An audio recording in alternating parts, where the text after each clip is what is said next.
Pittman and Dr. Ortega. We thank you all for being here today. And we, of course, in a few minutes, will hear from our colleagues who have been playing leadership roles on this issue who are not on the committee. And then as we move through today, we will, of course, hear from colleagues on the committee who have important legislation as well. Agriculture is crucial to our American way of life. That's what we know. And I always say that we don't have an economy unless somebody makes something and somebody grows something. That's how we have an economy in the United States.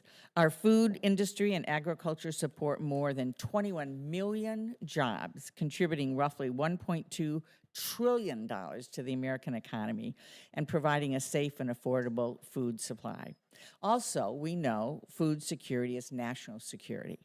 That's the message I shared in 2013 when I held a hearing in this committee to review the purchase of Smithfield Foods by a Chinese company.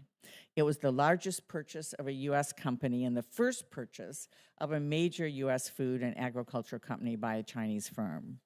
After that hearing, I worked with Senator Grassley to introduce the Food Security as National Security Act to help ensure that acquisitions of U.S. food and agriculture companies receive proper scrutiny. It gives USDA and FDA officials permanent representation on the Committee on Foreign Investment in the United States, and we will certainly hear more about CFIUS today. And it adds new criteria to consider impacts to the U.S. food systems. Since that time, other major U.S. food and agriculture companies have been bought by foreign companies. American farmers and families have raised many questions, from the economic impacts of foreign purchases in our food supply chain to how we can protect agriculture innovation and research spurred by U.S. investment and more. The American people deserve careful consideration of how foreign investment will affect the future of our farms, ranches, and agricultural economy. Today, we are having a conversation and a fact-finding session about foreign investment in U.S. agricultural land. This discussion is not new. Then Congressman Grassley, and I see he's not here yet, so please let him know I gave him several shout-outs today, Senator Ernst. But Congressman Grassley helped author the Agriculture Foreign Investment Disclosure Act of 1978 in an attempt to understand the full picture of foreign ownership of U.S. farmland. That was nearly 5 decades ago. Thanks to the database established under that law, we know that foreign investors today hold an interest in nearly 40 million acres of American farm and forest land, which represents just over 3% of all privately held agricultural land in the U.S. While this is a small fraction of overall agricultural land, foreign ownership has increased 66% since 2010, nearly 2 million acres per year. The largest foreign stakeholders in American farmland remain countries like Canada, the United Kingdom, and those in Europe, while Chinese ownership is less than 1% of all foreign-held farmland up to this point. We have heard some real concerns about foreign ownership and that it may be undercounted and that the American government lacks the proper oversight tools to see the whole picture. It's also important to consider what impacts foreign investment can have on U.S. farmers and consumers. I was pleased to partner with Senator Ernst to introduce a bipartisan bill earlier this year, the Farmland Act, which is aimed at improving the reporting process and providing new resources for USDA, and a number of other members as well have introduced important bills on this topic. In July, the Senate adopted an amendment on this issue authored by Senators Tester and Rounds to the National Defense Authorization Act.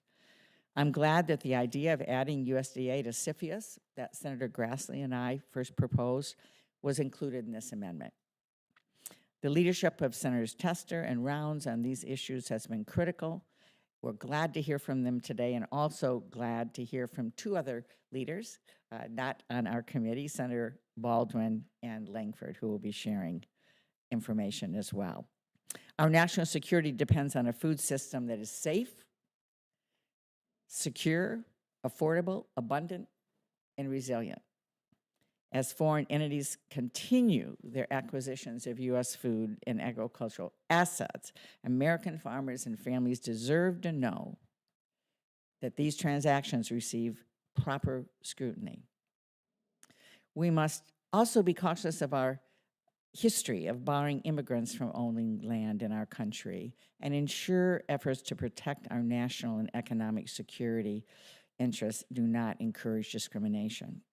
To that end, I would like to submit for the record a letter from Congresswoman Judy Chu, the chair of the Congressional Asian Pacific American Caucus, that offers recommendations on how the committee can examine this issue without casting suspicion or discrimination towards Asian Americans.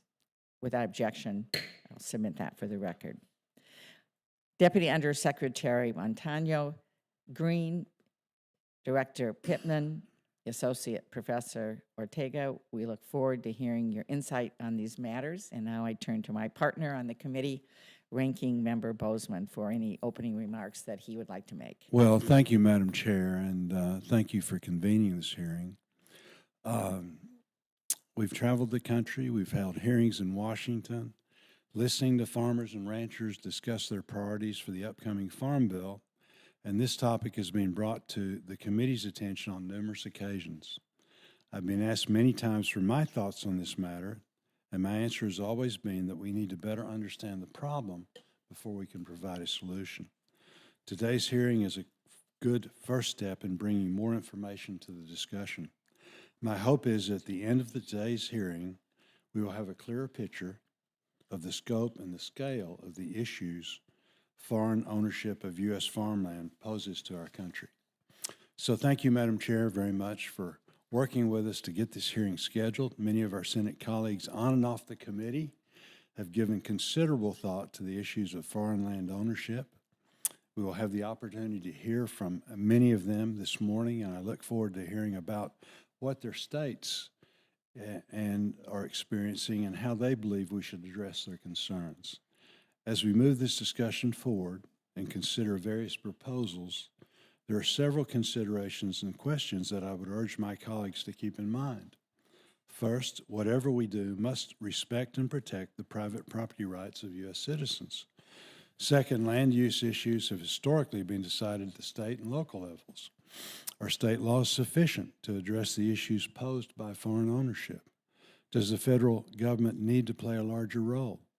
If the federal government does get more deeply involved, what are the impacts of increased regulation on asset values and liquidity that may hinder investment in agriculture in rural America? Finally, let's not forget that there are other parties aside from foreign operators that have made significant investments to acquire Americans' farmland, pasture land, and forests that are not the subject of this hearing. Yet these purchases also impact farmers and ranchers' ability to compete for land access, and they impact the nation's food and energy security. There's more work to be done, and I look forward to future efforts by this committee to explore the overall ownership of U.S. agricultural land and how it affects rural communities and economies across the country. In conclusion, I would like to join Senator Stabenow in welcoming four guests to the Agricultural Committee.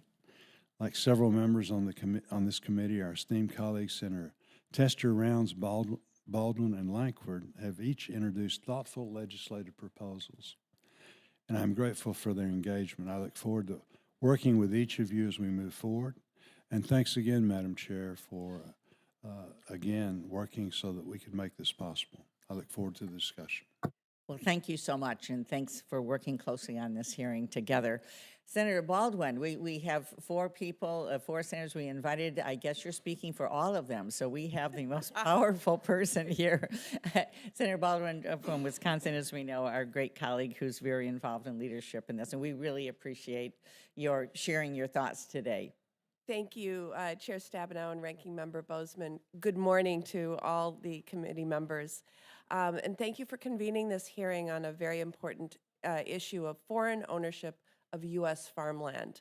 In Wisconsin, the agriculture industry is a major economic driver, contributing more than $104 billion annually to our state's economy. The industry supports hundreds of thousands of jobs, especially in our rural communities, giving us the acclaimed name America's Dairyland. Our robust agriculture industry also helps keep our country safe, as food security is national security. But our foreign competitors realize this also. When foreign investors own American farmland and agricultural processing capacity, it can put our country and domestic food supply and local communities at risk. And right now, we don't know the full extent of the risk at hand. Outdated reporting systems and a lack of auditing at both a state and federal level leave us with incomplete information and many questions. That's why I appreciate the opportunity to highlight for the committee the alarming gap in comprehensive data on foreign ownership of agricultural land across the country. Senator Grassley has long led on this issue, and I was proud to work with him to introduce and pass our Farmland Security Act last Congress. This legislation that we were able to include in the omnibus last year. The Farmland Security Act of 2022 requires the Department of Agriculture to transition away from their outdated filing system to an online form and create a disaggregated public-facing database of filings and for supporting national security and food security research. Under our 2022 law, the USDA must also report to Congress on the impacts of foreign ownership of agricultural land on family farms, rural communities, and our domestic food supply. While passing our legislation was a step in the right direction, Congress can and must do more. And that's why I partnered once again with Senator Grassley to introduce the Farmland Security Act of 2023. Our new legislation would go even further in addressing foreign activity in our domestic agriculture marketplace.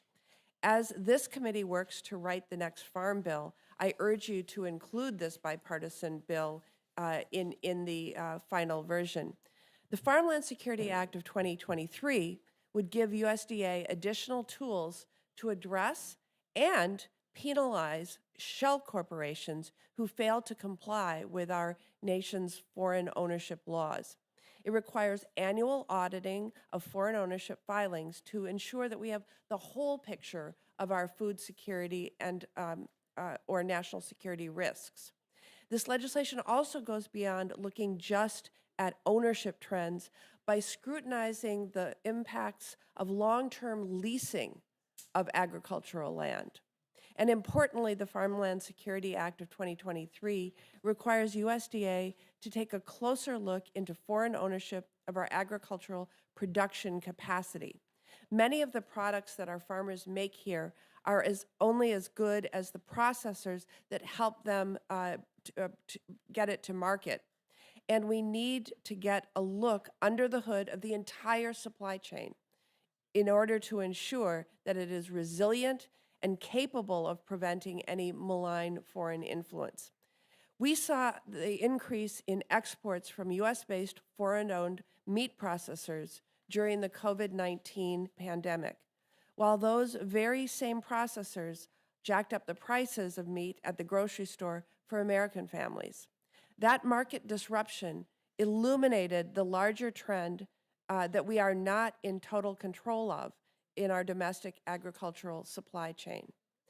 By understanding the full extent of foreign ownership in Americans' agriculture market, we can take the necessary steps to protect American consumers and safeguard both our food security and rural farming economies for generations to come. As lawmakers, we must ensure that we have access to information about foreign ownership of our food system, and this committee has the opportunity to do so in the next Farm Bill. I thank you again for having me here to testify. Well, thank you, Senator Baldwin, for your longtime leadership on this. This is so important, and we appreciate your efforts and look forward to continuing to work with you. Senator Lankford, welcome. We're so happy to have you.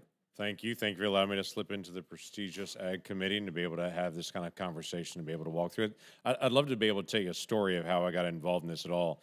Obviously, I come from Oklahoma, which is a state with 4 million people. Literally, 2 million of them live in urban areas and 2 million of them live in rural areas. Like many of you as well, we have this great distribution in our state. So I've been interested in this in an ancillary way in many ways until 2018. In 2018, my state passed a medical marijuana law.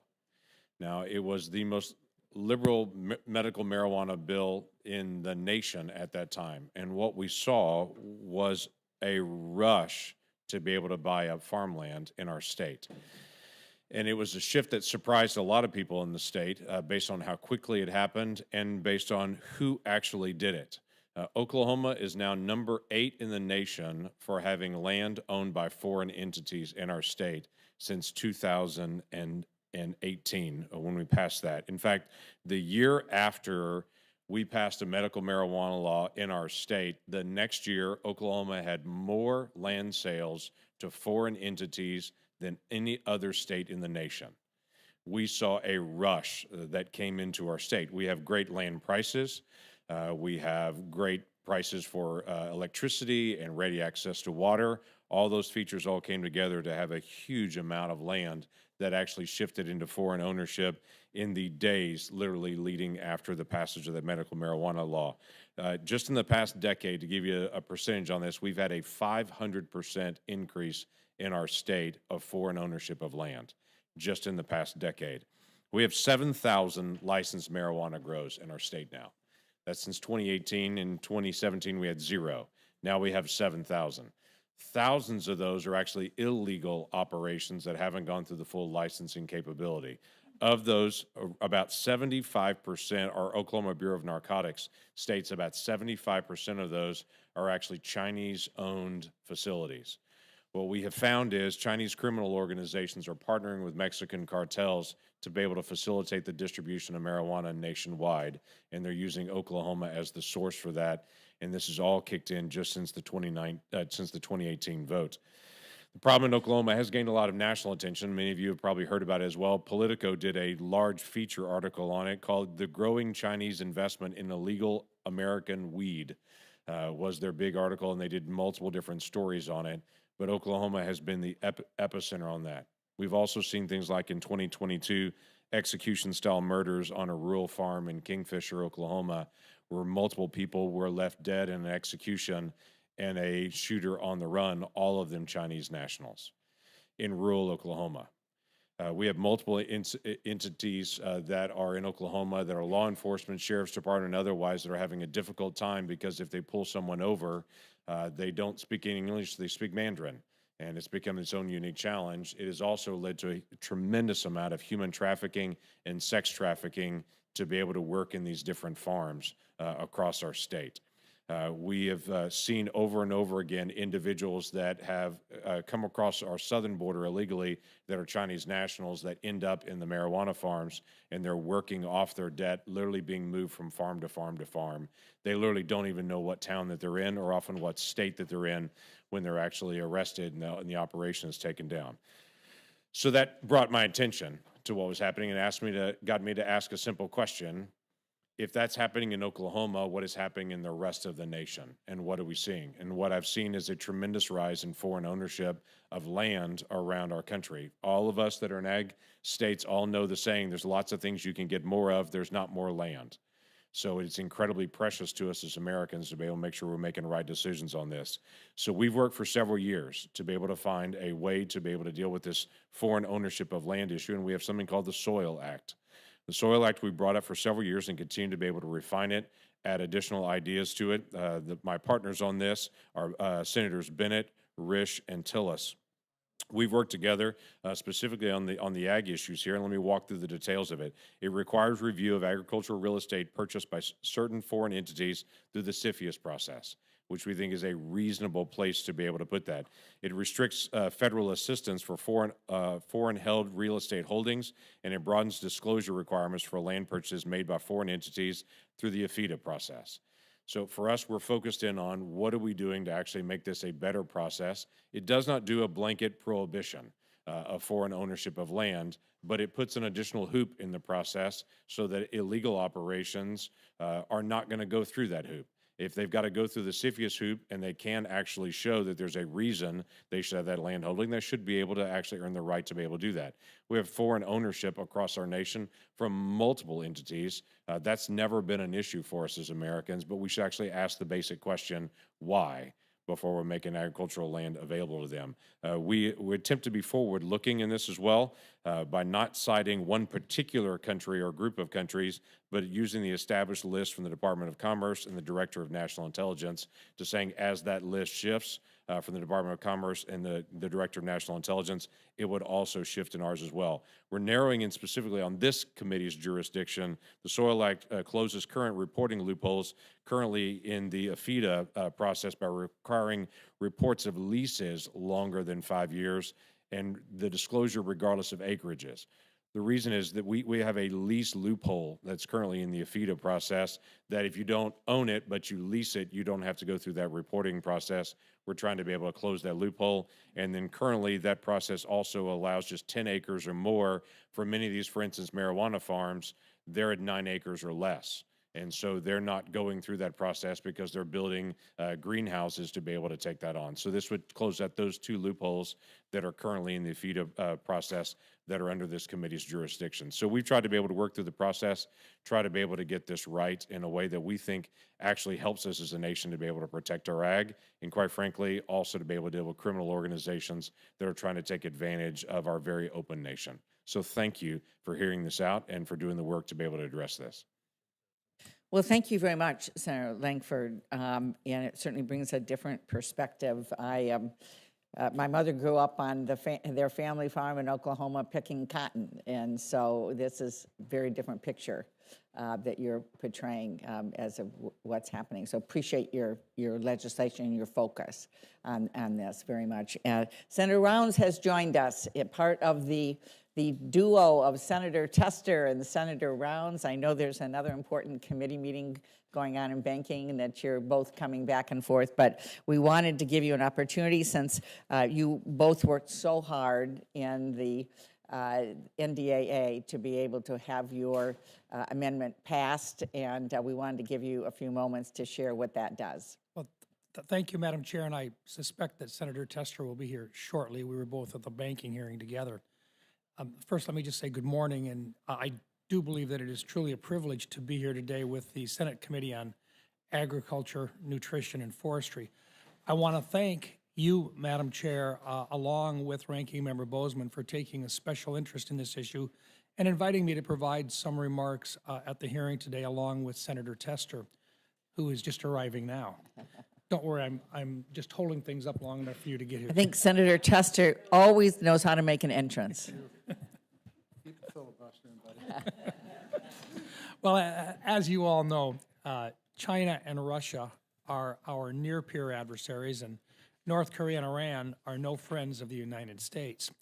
These 4 adversaries view America as their top competitor and only wish to gain advantage and opportunities to surveil our nation's capabilities and resources.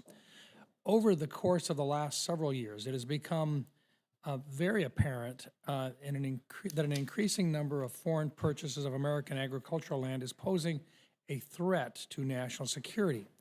After listening to the concerns of American producers, Senator Tester and I introduced the Promoting Agriculture Safeguards and Security, or PASS Act, to ban China, Russia, North Korea, and Iran from purchasing American farmland or ag businesses. Key portions of this legislation were included in Amendment number 813 to the Senate-passed National Defense Authorization Act. It's now referred to as Section 1086. Section 1086 would strengthen our national security while still providing access and opportunity for our foreign partners. Foreign investment in the U.S. real estate and farmland presents many economic opportunities, but in some cases can present significant consequences to our national security, trade, and food security. While Chinese entities currently hold slightly less than 1% of all foreign-held acres in the United States, the volume of their holdings have surged exponentially over the last 13 years, from roughly 13,000 acres to over 352,000 acres. and foreign ownership and investment in the United States agricultural land nearly doubled. In recent years, our country has seen firsthand attempts by our near-peer competitors to acquire land adjacent to our military bases. In 2020, a Chinese-linked company planned to build a wind energy farm project near Del Rio, Texas, only miles away from Laughlin Air Force Base, where U.S. pilots are trained. In 2022, a Chinese-linked company attempted to build a corn milling plant on farmland near a sensitive Air Force base outside Grand Forks, North Dakota. Treasury later determined that they did not have the proper jurisdiction to act in this case, which demonstrates the need for this section to become law.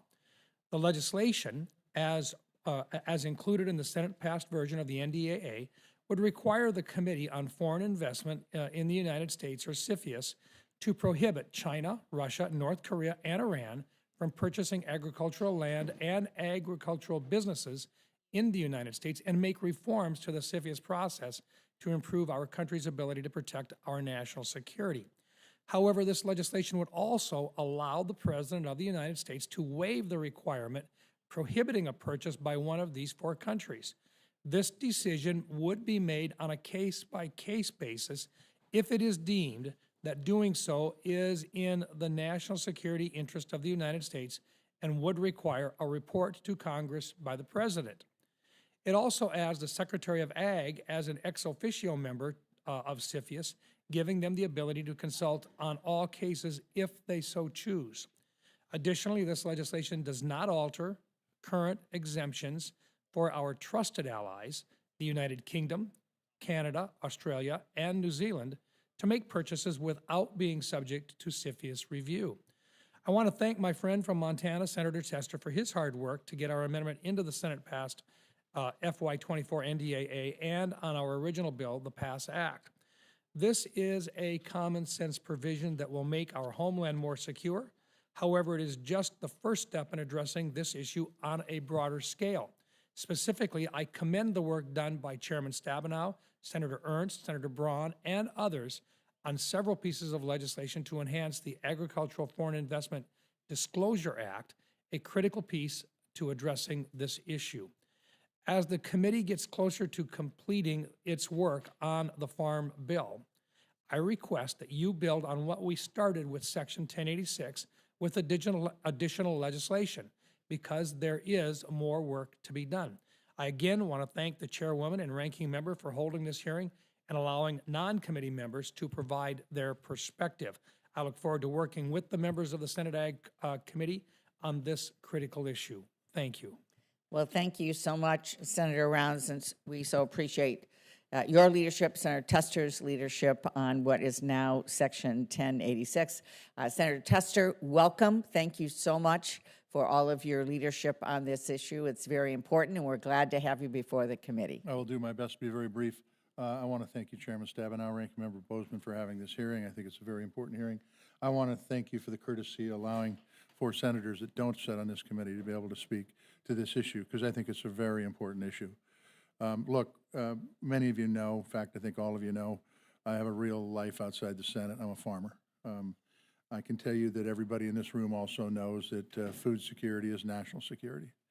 When we're talking about somebody like the Chinese Communist Party, which is what Senator Rounds referred to, putting up a corn milling plant within miles of a sensitive Air Force base, and our agencies can't do anything about it, we need to give them the authority. We need to make sure that this doesn't happen. Because quite honestly, and some of you know this, probably all of you know this, China, Russia, Iran, North Korea, they are not friends of ours. They want to do things to make us less than what we are today.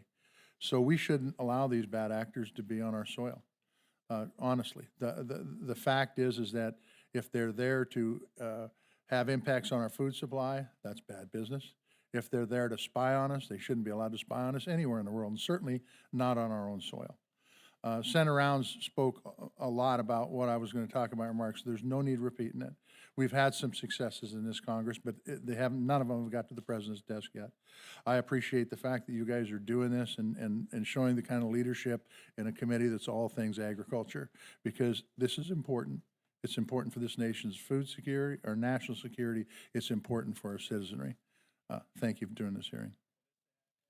Well, thank you so much. We deeply appreciate, we hope the NDAA is passed by the Senate, gets to the president's desk so he can sign it. And we appreciate all of you and your leadership in bringing together all the various pieces that we need to be focused on this issue. Thank you so much. We will now ask our three witnesses, our panel, to join us.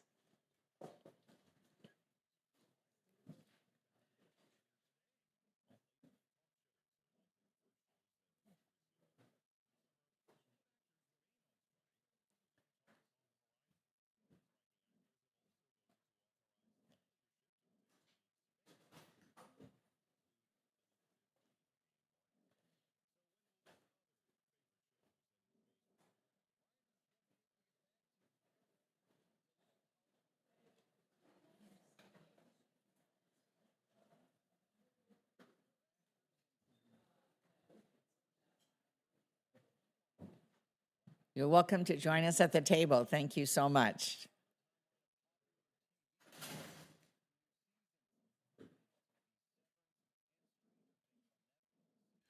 I just want to say for the record that Mr. Ortega has too much hair.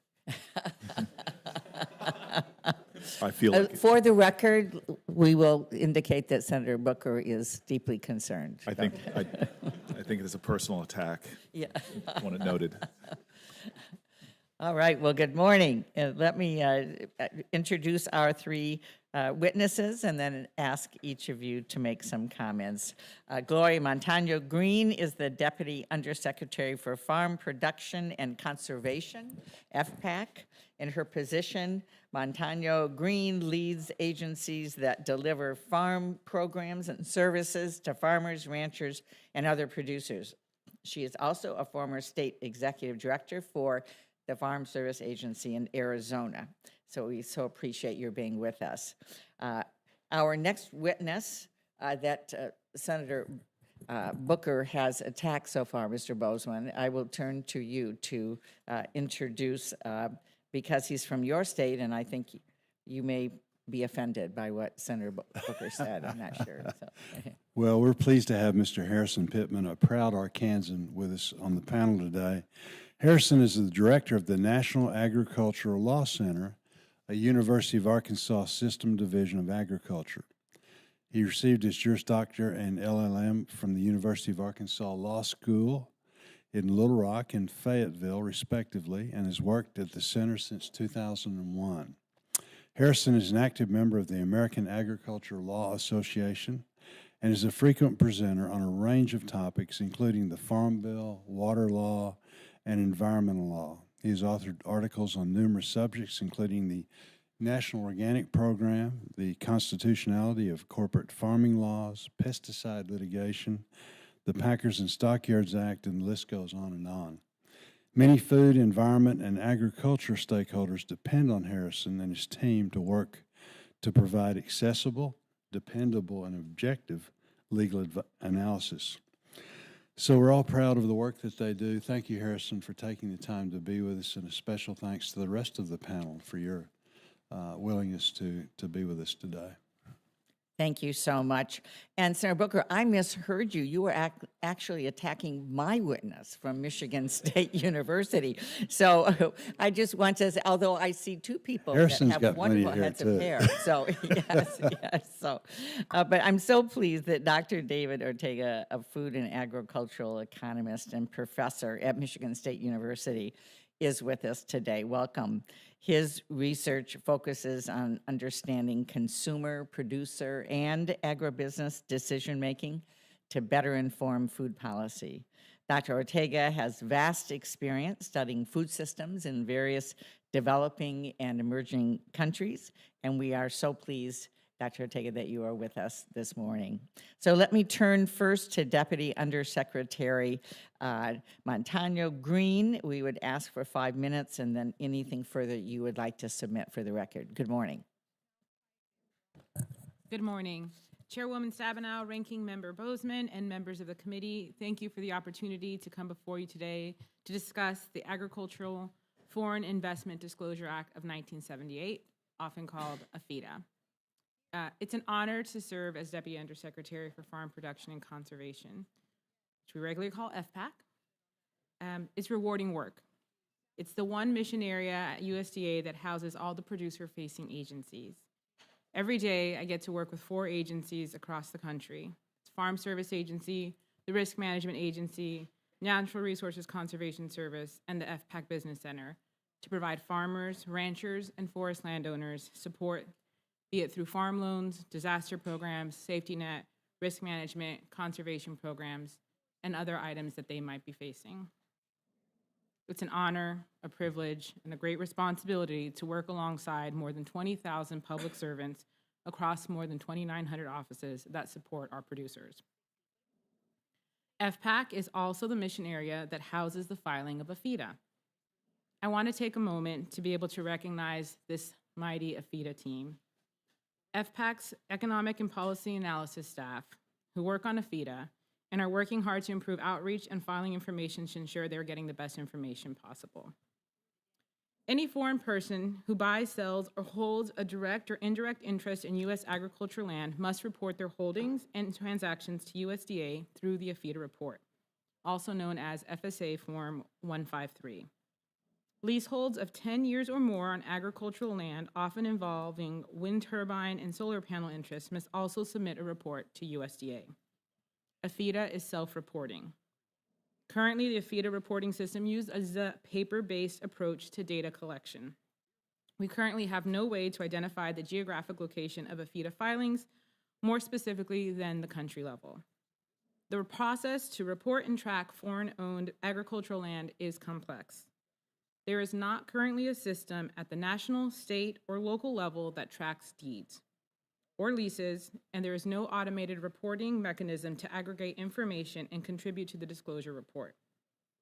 Any system for tracking land purchases and owners would be complicated, expensive, and create a potential risk to producer privacy, the price of agricultural land, and individual American seller interests. There are more than 3,000 county clerks and recorders' offices, or their equivalent, more than 50 state systems, and more than 500 sovereign tribal nations processing and tracking of land ownership and land transfer. This is a patchwork to track and report foreign and owned agricultural land is challenging. As Congress considers the issues around the ownership of agricultural land, it'll be essential for them to consider a system that balances these issues and is workable for USDA, for producers, for landowners, and for local government. In addition to the complicated patchwork system, USDA is under-resourced, and the staff have limited authorities that are less expansive in scope than those outside of USDA may recognize. We are doing our best. We're working to stretch our resources and making improvements. We have added additional staff. We're working to update the FSA 153 form. We anticipate that the revised form will ask questions that will help us address the impact of foreign ownership on U.S. agricultural land.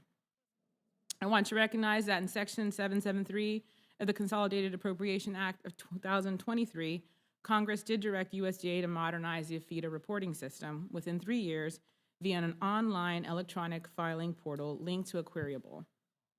USDA was not provided funding to implement these requirements. To move forward with the Section 773 language, in the absence of funding, the department has taken several low-cost steps.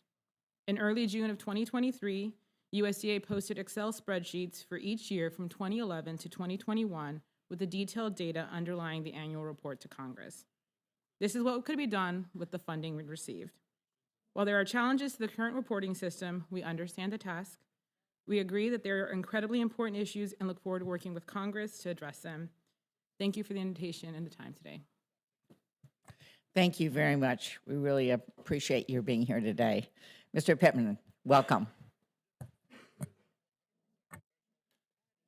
Chairwoman Stabenow, Ranking Member Bozeman, and members of the committee, thank you for the opportunity to move that down a little bit, to be here with you today and testify as part of this hearing on foreign ownership of U.S. agriculture.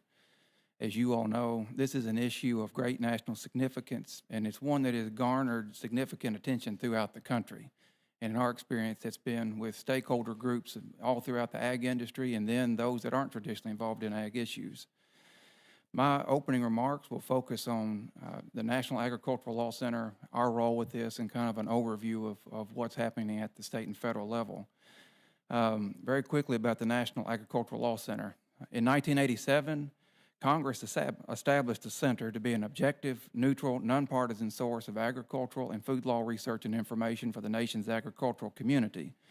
We operate in partnership with the USDA Agricultural Research Service, National Agricultural Library, and as the ranking member mentioned, we are a standalone unit of the University of Arkansas System Division of Agriculture. On a routine basis, we provide research and outreach on a wide range of issues to producers of all sizes and commodities throughout the United States, state departments of agriculture, state and federal policymakers, farm organizations, attorneys, students, and many, many more.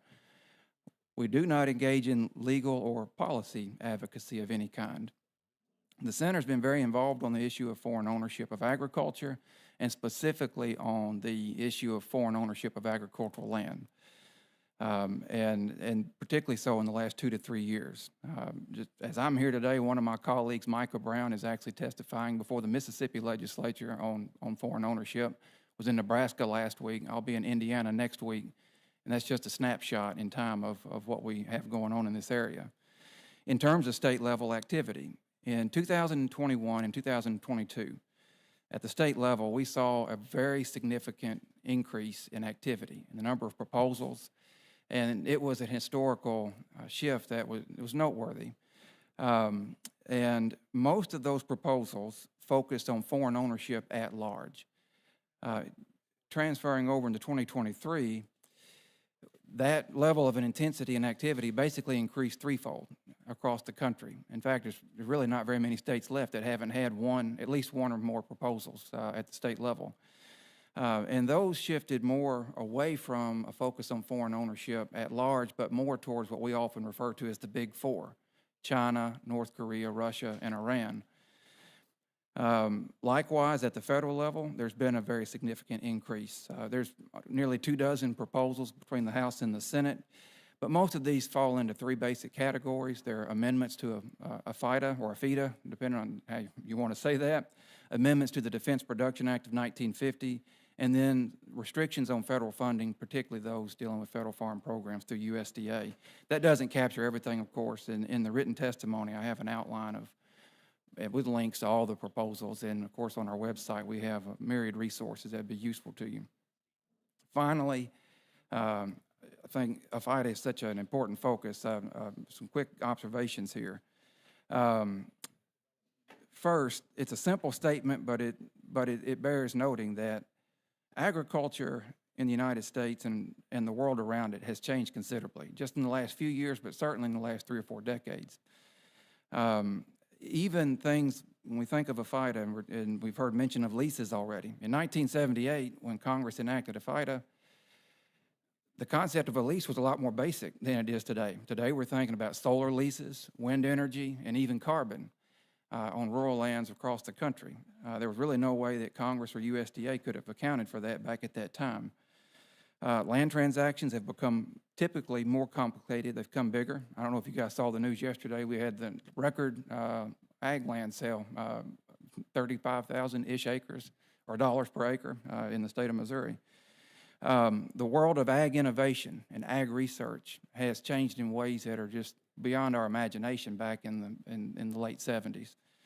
And finally, along that thread, I would say that our national economy's become far more interdependent on trading partners like Mexico and China and Canada and obviously many other countries. I would also add that when it comes to a FIDA, and I see my yellow light, so I want to bring it in for a landing here. One of the things I'd highlight to you, and this might be more for a lot of the staffers that are here, when we say a FIDA, you're really saying 4 things. You're saying the statute, you're saying the regulations, the Farm Service Agency Handbook, and then FSA 153. And a change to one of those is likely to require a change to any one of the other. And missing that point could very well lend itself to having trouble with implementation later on down the line. There's more to say, lots to say about a FIDA. I'll conclude on the last part here.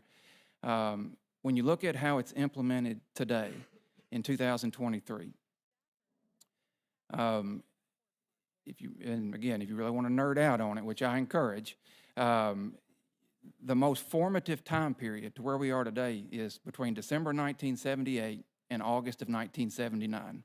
That's when, you know, Congress passed the FIDA and provided agency authority to USDA. So most of the implementation has occurred through rulemaking. And that's when most of the activity occurred, and that really leads to the implementation that's today. So going back to that original thought about how much things have changed, you know, put yourself in the shoes of somebody in 1978 and 79, and then having hindsight today to look back on that.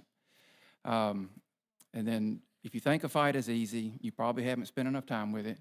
If you think it's hard, it's probably harder than you think. The devil's in the details, and I'll conclude there. More than happy to answer questions today and in the future for this and other issues that come up. Thank you for your time. Well, thank you so much. It is complicated, and we appreciate you being involved in giving us input as we work through it. Dr. Ortega, welcome. We're so glad you're here. Thank you, Chairwoman. Chairwoman Stabenow, Ranking Member Bozeman, and members of the committee, thank you for the invitation to be here today. The U.S. has nearly 1.3 billion acres of privately held agricultural land, of which around 40 million were foreign-owned in 2021, a 50% rise from 2011. Currently, 3.1% of American agricultural land is foreign-owned. Contrary to popular belief, foreign governments don't typically own this land. Most is owned by Canadian interests, with significant holdings from entities in Europe. Holdings from China are under 1% of foreign-held agricultural land. These entities buy land for food production, energy, or as an investment due to its stable growth and returns. Most states have minimal foreign holdings, often concentrated regionally. In my home state of Michigan, most foreign-held agricultural land can be found in the Upper Peninsula. Foreign investments in these lands can be a source of economic growth, employment, and job creation in local communities. One concern over foreign ownership of agricultural land stems in part from Lansing land prices and the potential for foreign demand to price farmers out of the market. However, there is no clear evidence that foreign ownership is causing U.S. farmland prices to rise. Under current U.S. federal law, there is no limitation to foreign entities acquiring agricultural land. However, several states have some type of restriction on foreign ownership. Some proposals, as we have heard today, have suggested even broader restrictions.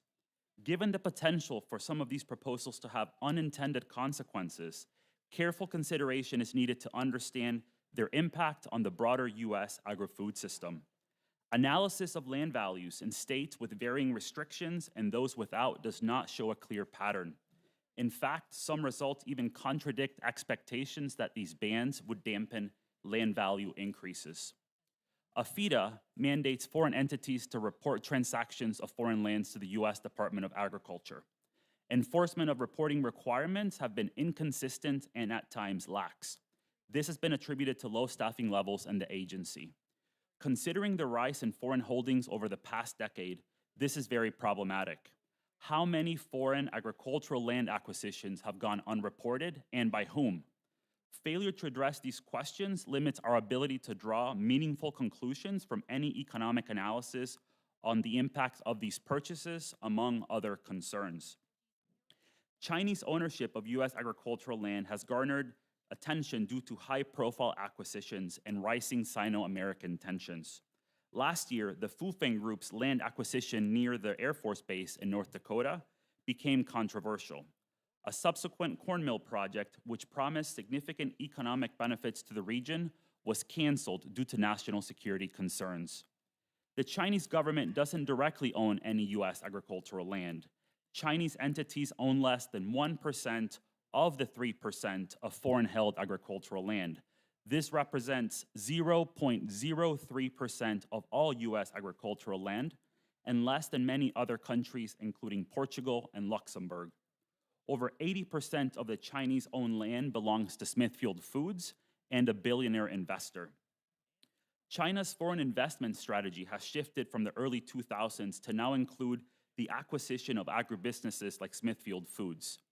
Issues over consolidation, for their business acquisitions, and concerns surrounding intellectual property and the agri-food sector need to be carefully monitored and evaluated.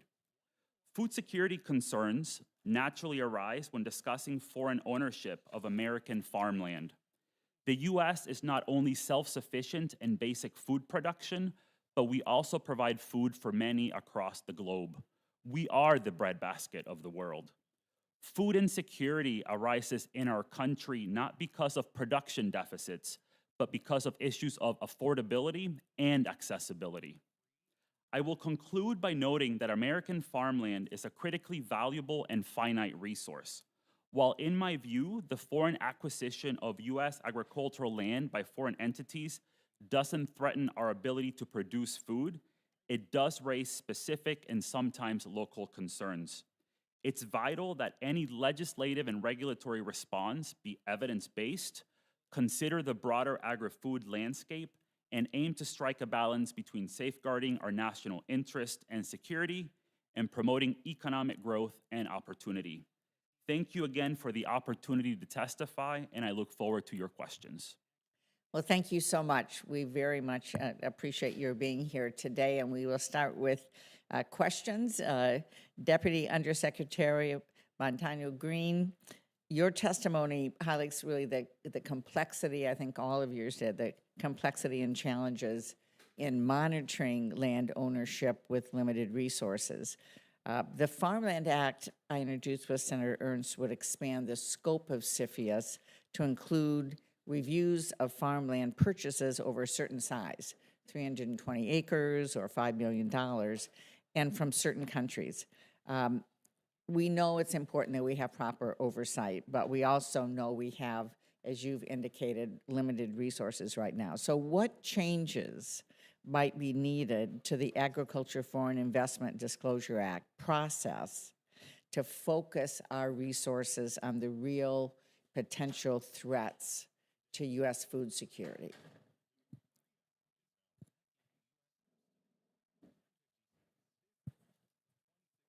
Is it on? It's on, right? Yes. Thank you, Chairwoman, for that question. As you laid out, this is a very complex process now. It's laid out by the individuals with me. So first, maybe I'll approach the conversation about CFIUS.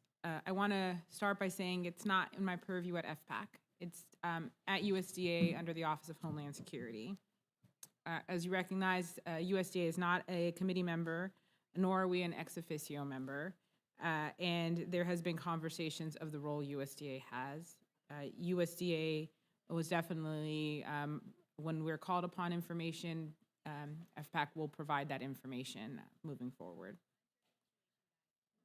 The complexity is the funding for some of the items. How do we make it from a paper-based process to a little bit more robust, as was shared? So I think some of that funding for the investments is one within USDA very explicitly for AFIDA.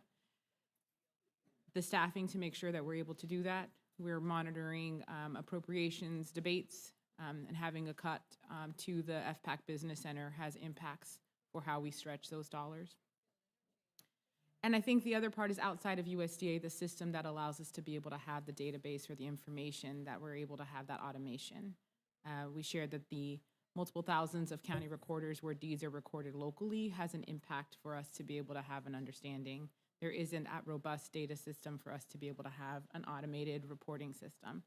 So even if we move fully off of paper-based, it still requires very manual labor to be able to address and to be able to dig down into those items. So within USDA, there is some support and work, but that system collectively to be able to support investments and knowing the understanding needs to be there.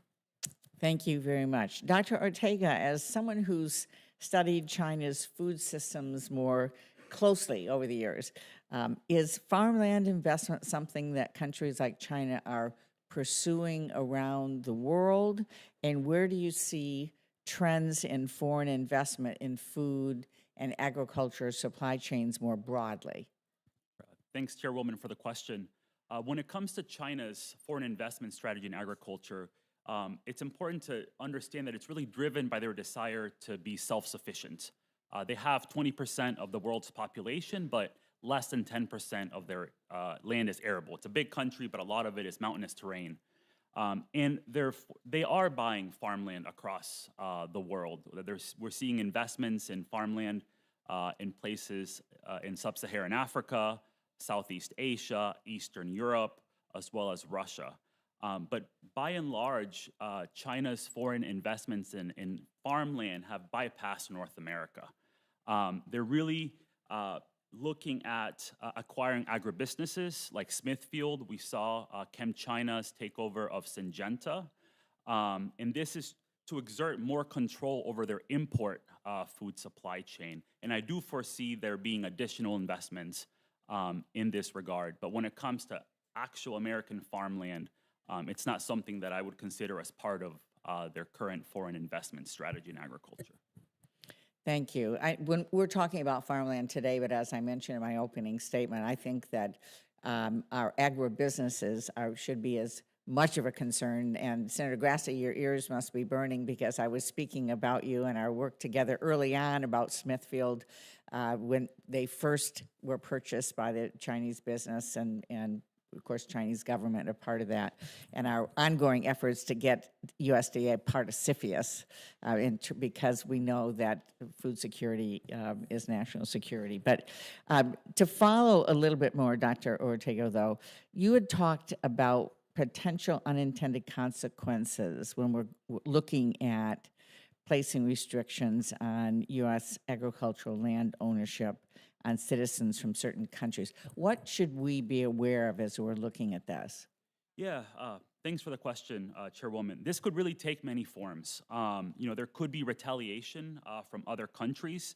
It's important to note that the U.S. is one of the top investors in foreign agricultural land across the world. From 2000 to 2016, U.S. entities were involved in many agricultural land deals, amounting to more than 8 million acres worldwide in places like South America, Brazil, Argentina, also in Eastern Europe. And so there could be some retaliation that would affect American interests abroad. There are also trade implications. For example, China is their largest export market for U.S. agricultural and food products. We export a lot of our grain, our soybeans, our corn to China, as well as more consumer-oriented products like beef and pork. And in my view, it would be far easier for China to find new sources of these products than it would be for American farmers to find new export markets. So I think it's important to also be aware of potential trade impacts from some of these measures that could happen. Thank you very much. Senator Boozman. Thank you, Madam Chair. Mr. Pittman, based on your legal analysis, do you find AFITA is currently written sufficiently such that it captures pertinent foreign investments in U.S. agricultural land? You mentioned the problem with it being written in the 1970s. Here we are now. Does it still work in that regard concerning that narrow area? And to fight the microphone here a little bit. That's actually a difficult question, believe it or not. I would put that into two parts. The first is more of value judgment. People in this room, people around the country would have a different viewpoint potentially on whether a fight is strong enough, whether it goes too far, whether it's on the mark or somewhere in the proximity of any of those on the spectrum. Where I think that before you get to that point, the part you go through, and this is how I break it down, a FIDA I'd put as definitional and then situational, meaning more specifically, as was articulated a moment ago, foreign persons. It has a specific definition under the statute and the regulations. When you deal with foreign governments or foreign individuals, I think that's fairly easy. I mean, that's easy. When you get to the business entity aspect, it gets more difficult, and I think when you get to U.S. business entities, that becomes more difficult on the definitional side, meaning when is it that a U.S. entity is required to report under a FIDA? And that turns into what's, again, goes back to definitional, significant interest or substantial control, which is a linchpin of the entire reporting system. It's in the statute, not defined in the statute, but it's defined in the regulations. And again, I encourage people to go back to 78 to 79. It's changed since then, but that's where the foundation is laid. And then within significant interest or substantial control, you have some bright line tests, such as acting in concert or not acting in concert. And, you know, to my knowledge, there's not a definition of those. And so going back to that part about the foreign persons and that U.S. entity example, it's not, what I would say is that the way that the rules are set up, when you kind of stretch them out on the table, a U.S. entity will report up to 3 tiers, T-I-E-R-S, tiers of ownership.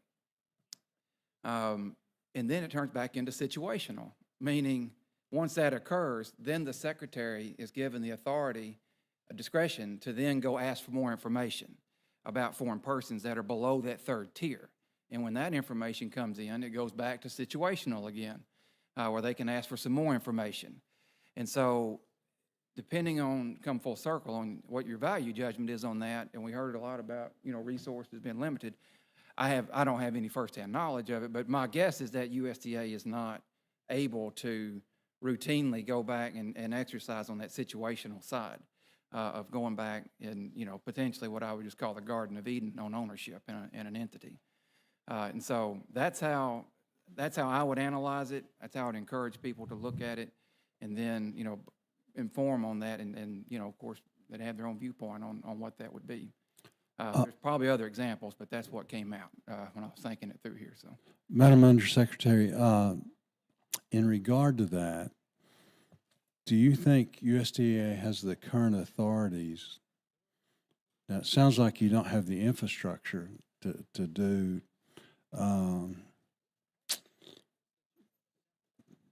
the disclosure process and all that, and then, you know, you talked about all of this is being done by hand, and, you know, the difficulties there as we try and move forward. But discounting that, do you feel like you have the authority to move in if Congress wanted you to move in the direction of greater disclosure?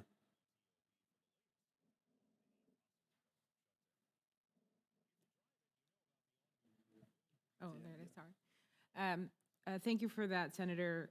There are some, for your question to be able to look at the levels of details, some of the items that were mentioned by Mr. Pittman are not within the authority.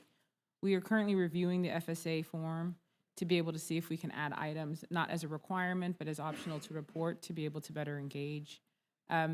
There are some expectations that we've received in various congressional inquiries and technical assistance where we've provided feedback on what additional authorities we might need if we wanted to be able to have some requirements and some reporting there. So I think it is as Congress decides what level of additional information we want in that disclosure form or additional engagement that USDA needs to move forward, we might need to consider that. Very quickly, can you talk a little bit very quickly about what you do to verify the accuracy and completeness of information that you receive regarding this foreign disclosure? So, sir, when the team receives the form, they review it. They go back and ask various levels of details. Sometimes they go and have conversations and engagement with the counties where that is being recorded, or the local FSA office is able to provide resources. Some of that information is based on local knowledge, not necessarily local FSA knowledge, but local county recorders on the level of information and filings that they also have to be able to reflect that. Some of that conversation is having engagements with their respective lawyers to be able to ask questions whenever the form has not been completed or if the form seems to have some gaps of information. So the team is doing what they can with the resources we have and is looking into the various layers and the third tier of ownership to be able to have those items and moving to gather as current information as they can. Okay. Thank you, Madam Chair. Thank you very much. Senator Booker.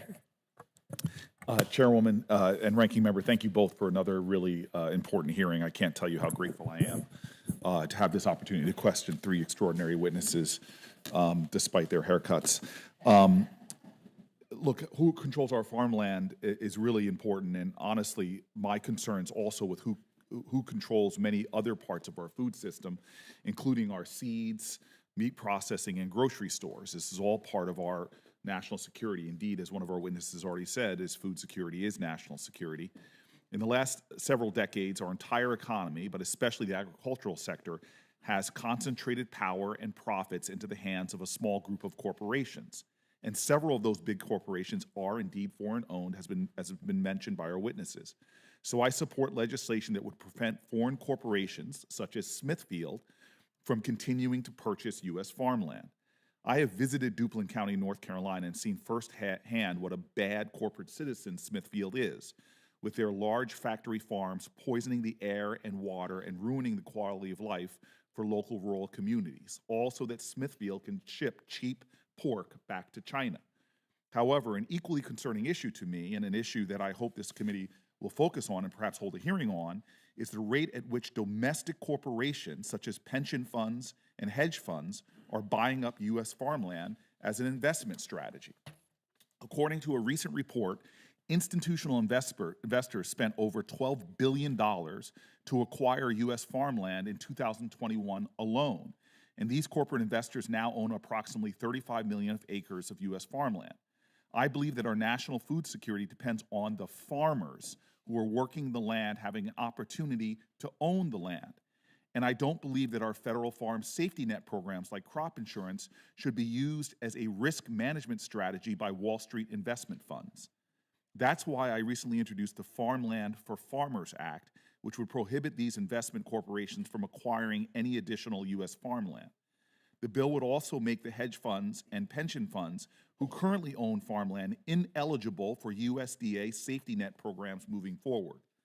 Chairwoman, I request consent to enter into the record this letter of support for this bill, which is led by the National Family Farm Coalition and signed by over 70 farm groups. So ordered without objection.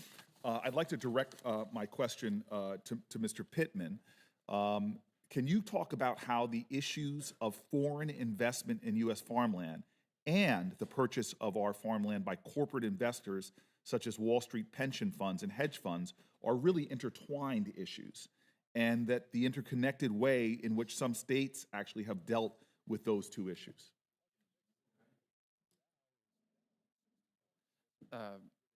So, going in reverse chronological order, the way the states have handled that would be, on the one hand, corporate farming laws. They're sometimes referred to as anti-corporate farming laws. They're been historically predominant in the Midwestern states, but in other places too. And they have a history that traces back to pre what we know as the Great Depression era, but for agriculture, the Depression oftentimes we think started in the 1920s instead of the 1930s. So that's one aspect. The others on these foreign ownership laws, which we've detailed enough, I don't think I need to go back through any of those. Historically, in the public record, I mentioned in my opening remarks how the ag industry's changed a lot. So obviously the transactions, the nature, the scope has evolved considerably. But on the corporate farming law side, a lot of these laws that go back, as I mentioned, out of North Dakota, 1920s on forward, and they were challenged under the different theories of the Constitution, or the constitutionality was challenged a handful of times, made their way to the United States Supreme Court, and the constitutionality was always upheld. And then more recently, in the last 2 decades, we've had some decisions under the Dormant Commerce Clause that called that into question. But along the way, the proponents of those laws, to get them enacted, and then as they were argued in the court system, it was about it was investors and institutional investors. And from a proponent's viewpoint, when you look at the public record on foreign ownership, both in what's been enacted at the state levels over the decades, but even if you go into the legislative history and the regulatory history of a FIDA, there you see similar concerns, a thread there from those. In fact, initially when the FIDA was enacted, that was what USDA was directed to report back on, impact on family farms and availability of land. And then in my own firsthand experience, I do hear those concerns raised. Of course, that's not to say I don't hear competing viewpoints, but about that, you know, that there's that this broader question of ownership, whether it be institutional and or foreign, that it basically, you know, as we all know, when someone said earlier, not making any more land, that it becomes more difficult to compete to purchase land. And then the final thing, which I have to reflect on this a little bit more, but, you know, by my notion, there's 10 states that have their corporate farming law and their foreign ownership law in the same statute. So at some level, they've been welded together over the years in that way. Yeah, thank you, sir, for that answer. I will maybe ask you to think about it in a question for the record as well as otherwise. I do appreciate the whole panel here. It's been extraordinary, as well as my colleagues beforehand. I'm hoping we can look more about corporate ownership. I've had some conversations with great colleagues across the aisle about it as well. And then finally, I just want to note for the record also that Mr. Pittman has an accent that is almost as awesome as a Jersey accent. Thank you. Well, thank you, Senator Booker, and thank you for raising really important issues. We need to broaden the scope as we're looking at all of this. This is very important. So, and Senator Grassley, we're going to turn to you next, and Senator Marshall technically was next, but is deferring to you. And I will say again, we have invoked your name and leadership multiple times today. It's been a pleasure to work with you on this issue ever since we raised great concerns about the original Smithfield purchase, and thank you for working with so many of us on both sides of the aisle on this issue. Senator Grassley. Well, thank you, Chairman and Ranking Member, for this very important hearing.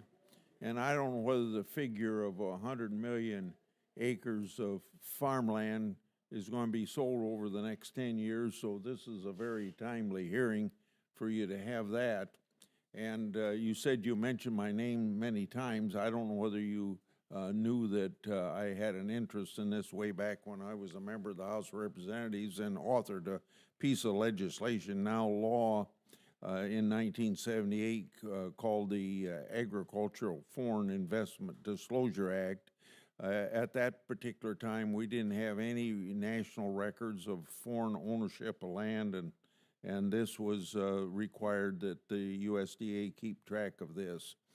Just last December, Senator Baldwin and I made improvements in that act with the Farmland Security Act, which was included in the Omnibus Appropriation Bill. The bill requires a report to Congress on these investments and to publish a prior year disclosure on an interactive and public USA data system. So that brings me to Mrs. Green.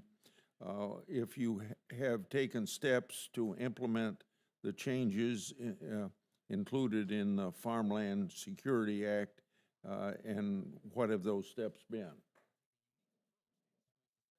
Thank you, Senator, and thank you for your leadership on this issue. Section 773 of the Consolidated Appropriation Act did designate that USDA needed to modernize the APHIDA reporting system within 3 years and make it an online system accessible and queryable. We did not receive any funding to be able to implement that. So we looked at creating a cost-efficient one to move forward. This summer, around June, we uploaded an Excel file for 2011 to 2021, so those could be searchable and queryable on our website. Okay, thank you for that answer, and I hope that Congress realizes that we were reluctant or didn't put money into it, but maybe getting it authorized is the necessary first step. Most recently, Senator Baldwin and I have introduced a bill to bring additional transparency and oversight to the foreign investment in farmland.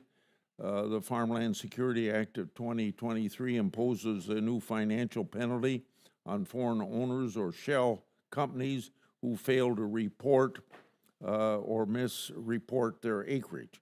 So, Ms. Green, how does the USDA currently track shell companies, and do you have any data on how many foreign shell companies may own farmland?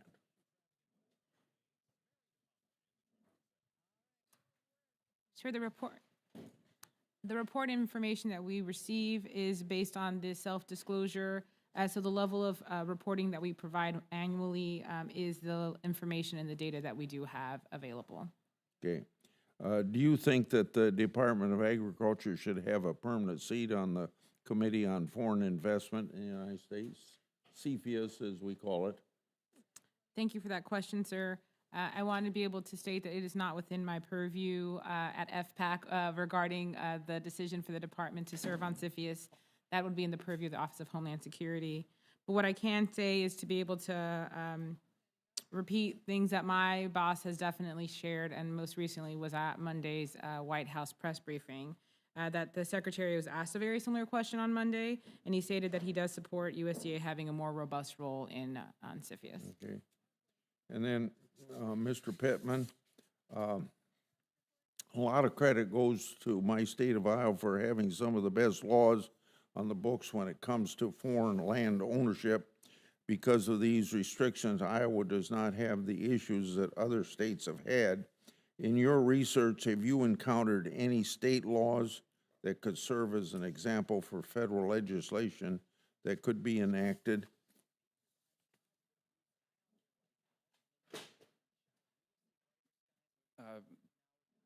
The short answer is no, because it's not just a patchwork of legislation, it's a historical patchwork of legislation.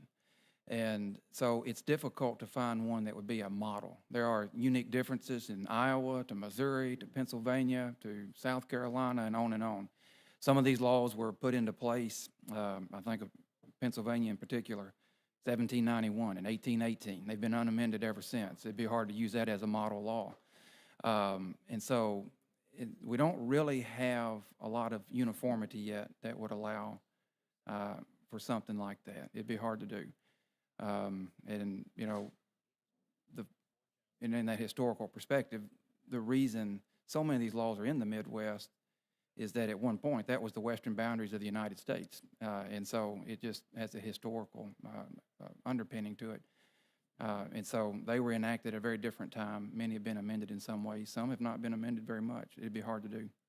Okay, thank you. Thank you, Madam Chairman.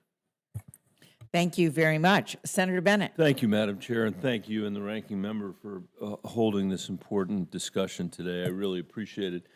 Colorado agriculture contributes $47 billion to the state's economy, with nearly 39,000 farms and ranches spread over 32 million acres.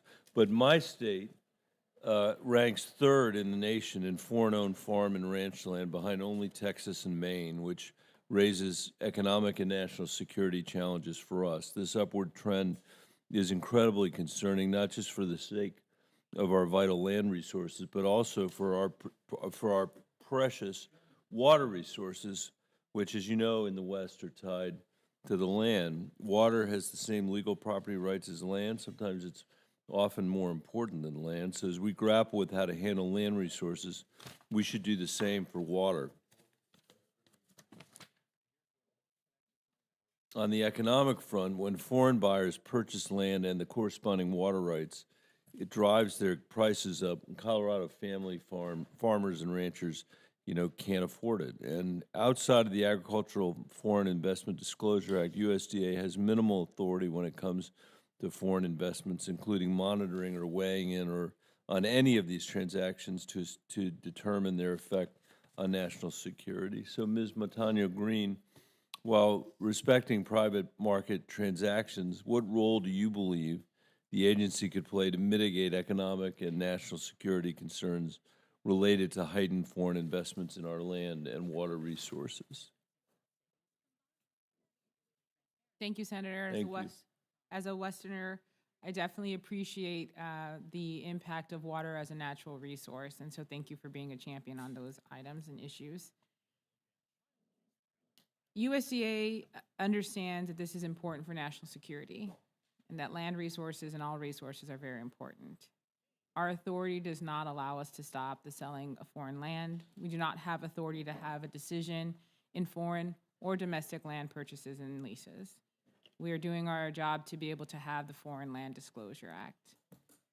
Questions have been asked about our role within CFIUS, and my understanding, although it's not in my purview, is that infrastructure that we've been talking about, that complication of having that way to better understand who is purchasing and who's moving is sometimes outside of the USDA role. We will continue to do our work to implement the foreign land disclosure work and to be able to continue to work with Congress on working on solutions. Well, I really appreciate the clarity of your answer, Ms. Matano Green, and you're right about both about the lack of jurisdiction and also CFIUS. So you have anticipated my next question. So earlier this year, and this is for the whole panel, earlier this year, Senator Lankford, my colleague on the Intel Committee, and I introduced the Security and Oversight of International Land Holdings Act, or the SOIL Act, as a means to address foreign investment oversight. Our bill would not limit private agricultural land real estate transactions, a topic I understand worries some producers, but the bill would require CFIUS, the Committee on Foreign Investment in the United States, an important national security committee, to review agricultural land acquisition deals from countries with non-market economies, including China, Russia, Iran, North Korea, that pose a national security threat risk to the United States. It would also require the committee to consult the Secretary of Agriculture on such deals. Would each of the witnesses today share how they believe Congress should reform the committee's authorities to help address the increase in foreign-owned U.S. farmland? Why don't we start here in the middle and we'll go around. Thank you. Thank you for that. In terms of an opinion about what Congress should do, I'm going to bail out on that one. You know, from the National Ag Law Center perspective, we don't engage in advocacy or policy advocacy, legal or policy-wise. What I could add to that, I think, you know, there's obviously a number of proposals to add the Secretary of Agriculture to CFIUS. You know, I think everybody here knows that in the House it passed 42 to nothing a few days ago on that very measure. But under the Defense Production Act of 1950, there is, in addition to the efforts legislatively, there is in the statute authority for the president to place other people on CFIUS. I think it's the last paragraph. I think it's paragraph J of that section. But as far as an opinion on what Congress should do with it, I don't have an opinion on that. Yep. No, Senator, thanks for the question. I'll just add, you know, I think it's important that, you know, future land deals and acquisitions receive proper scrutiny. I can't really speak to, you know, what policies should be implemented to do that necessarily, but I would just reiterate what I mentioned during my testimony, that whatever action and regulatory response be evidence-based and sort of look to strike a balance between our national security and also fostering economic growth and opportunity.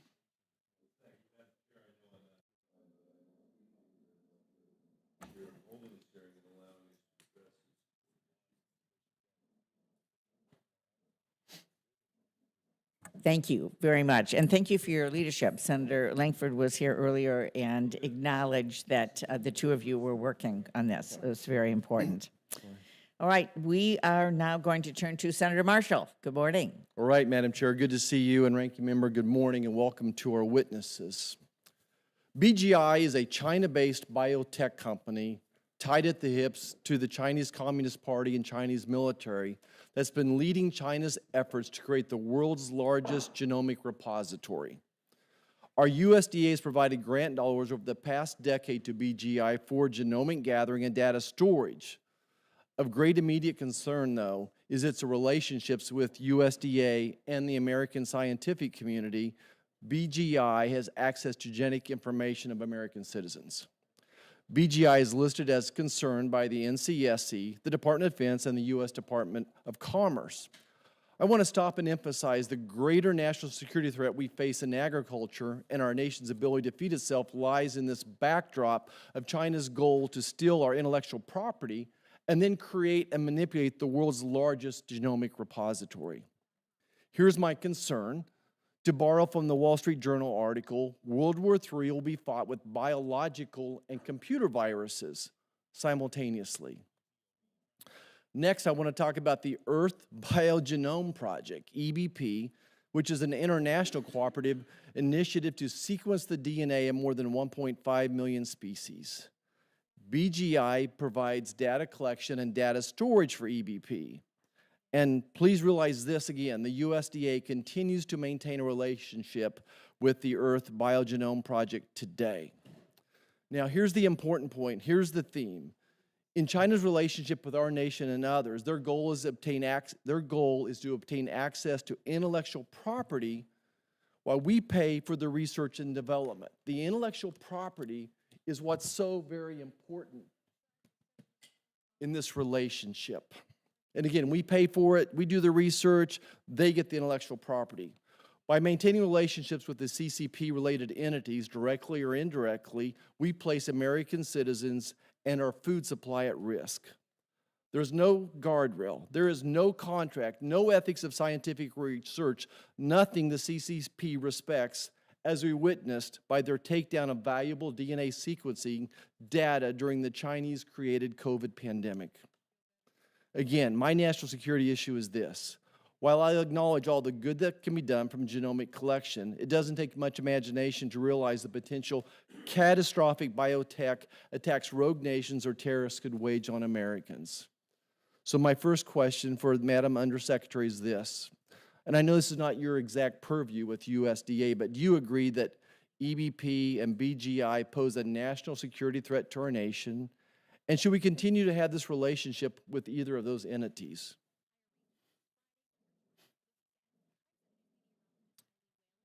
Senator, USDA is definitely concerned about agriculture and its role as it's connected to national security. We feed this country, and so we know agriculture is very key to that.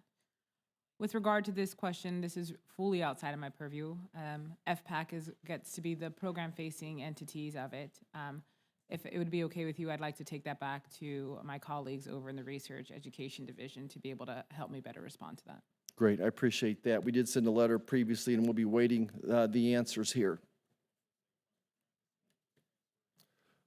The plot thickens, though. We described an ever-widening web here. The Earth Biogenome Project and BGI are also part of something even bigger called the Global Virome Project, GVP, which was also formed and created with American dollars.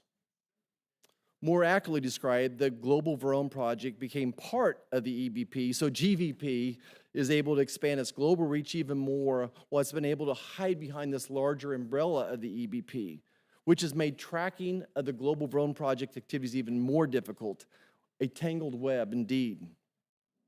And today, GVP supports the Trinity Challenge. So what's the Trinity Challenge, you might ask? The Trinity Challenge has a goal to collect the DNA of every human, animal, and plant across the world.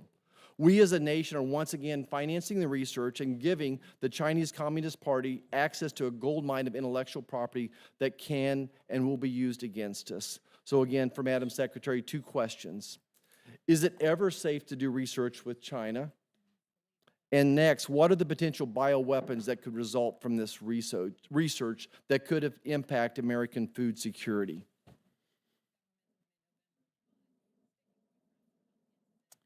Senator, thank you for that concern. USDA is very much concerned on national security issues and how agriculture is part of that.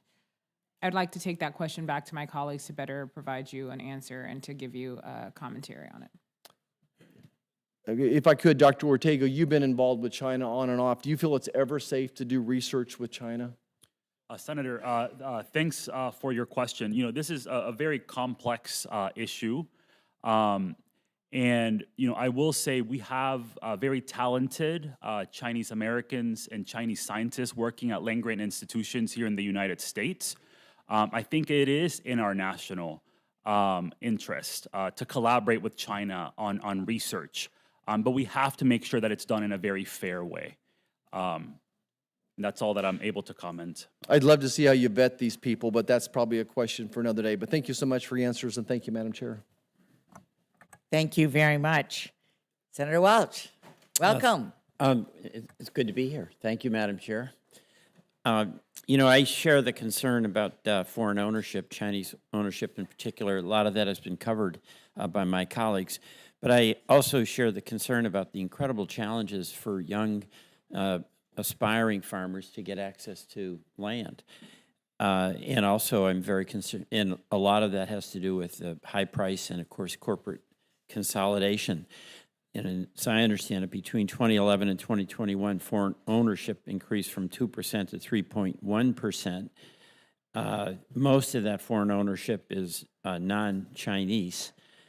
Chinese ownership is less than 1% of all foreign-held acres, and I think a lot of that is around installations that do need security. So there's obviously a link between their ownership and trying to be close to military installations. But 81% of America's farmed cropland is controlled by 15% of farms. So this is an incredible amount of consolidation. Small family farms, those that earn less than $350,000 in gross cash income, accounted for 89% of all farms. We have a lot of those small farms in Vermont. But large-scale farms, 1 million or more, accounted for about 3% of farms, but 47% of the value. I'm going to ask Dr. Ortega, in your testimony, you mentioned that the foreign acquisition of U.S. agricultural land by foreign entities does not threaten our ability to produce food, with the caveat that it does raise specific and sometimes local concerns. However, the consolidation of farmland by large corporate entities also poses significant challenges for our farmers. Can you speak on the extent of corporate consolidation in the agricultural sector and what challenges that consolidation poses for our economy and our farmers? Yes, thank you, Senator, for that question, and thanks for highlighting this very important issue. It's also been brought up earlier with Senator Booker's comments. Right. That's right. The issue of corporate ownership of farmland and farm consolidation is very, very important, especially as it affects new and young beginner farmers as we look at an aging farmer population. One constraint to being able to answer your question fully is data availability. We don't have high-frequency data on this issue. There is a survey that was recently done by the National Young Farmers Coalition last year, done over 1,000 farmers, many thousand farmers under the age of 40, and a lot of these farmers noted that access to farmland was critically important, but it was also challenging given the rising land prices. So it's an issue that I think needs to be better informed by having more access to data on farm ownership, consolidation, given how fast these trends are changing in the industry. Thank you very much. And, perhaps I'll ask Undersecretary Montano Green, any suggestions on what we can do about this? I mean, the big operators have the cash and they can outbid the small farmers, and we need those small farmers. So I wonder what concrete suggestions that you might suggest to us. Senator, if I could take that in two approaches with what USDA is doing and how we could maybe continue to collaborate with the senators and Congress. First, for land access, capital, and market, thank you for the Inflation Reduction Act. We had $300 million to be able to implement a program, to be able to study this and to be able to think about providing grant programs. We just announced those projects earlier this summer. Looking forward to see the results and the returns so we can better be informed on how we can provide better tools for young beginning farmers and for communities that are smaller, low-income farmers looking to be able to have access to those. So just thank you for that. The American Rescue Plan, the Inflation Reduction Act was able to provide that. With regard to consolidation and monopolies, while it's not explicitly in my purview at FPAC, the department has been doing quite a bit of work on that to move forward. With the American Rescue Plan, the food system transformation to be able to think about local and regional foods and those aspects, FPAC has participated with our colleagues over in the marketing regional program. The other is this summer, USDA launched a partnership with state attorney generals to go after corporate bad actors who are against antitrust laws. We've been working to be able to address the Packers and Stockyards Act, and then just be able to robustly think about how we're addressing those smaller farmer needs as we move forward. Thank you very much. I yield back. Thank you very much. Senator Ernst. Thank you, Madam Chair, and thank you to our witnesses for being here today as well.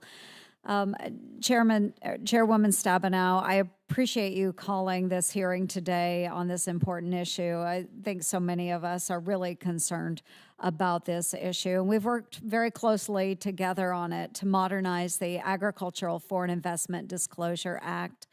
As our Iowa farmers know well, food security is national security. And in that same vein, I would be remiss not to express my frustration that we do not have at this time meaningful progress on the Farm Bill. On Monday morning, I drove up to the airport, and my route goes through southwest Iowa. And that entire way to the airport, we have farmers that are fully engaged in harvest right now. And it's such a great sight for me. I get very nostalgic. Some of the best memories I have from childhood are riding in the tractors and the combines with my grandpa and my dad and my uncle. And yet these Iowa farmers, while they're out there, they're working hard. They're bringing in the harvest right now. They're feeding their livestock. And yet Congress and this committee, we are set to let the 2018 Farm Bill expire in 3 days. And I really think this is a shame. I consistently hear from our farmers and ag leaders about the need for more farm in the Farm Bill. And there are serious concerns with the increasing foreign investment in American farmland today. China, our #1 pacing threat, continues to grow their influence on the world stage under the weak leadership of the Biden administration. In 2021, we had a China-based company purchase 300 acres of valuable farmland only 20 minutes from the Grand Forks Air Force Base in North Dakota. And mind you, this base is home to some of the nation's most sensitive military drone technology.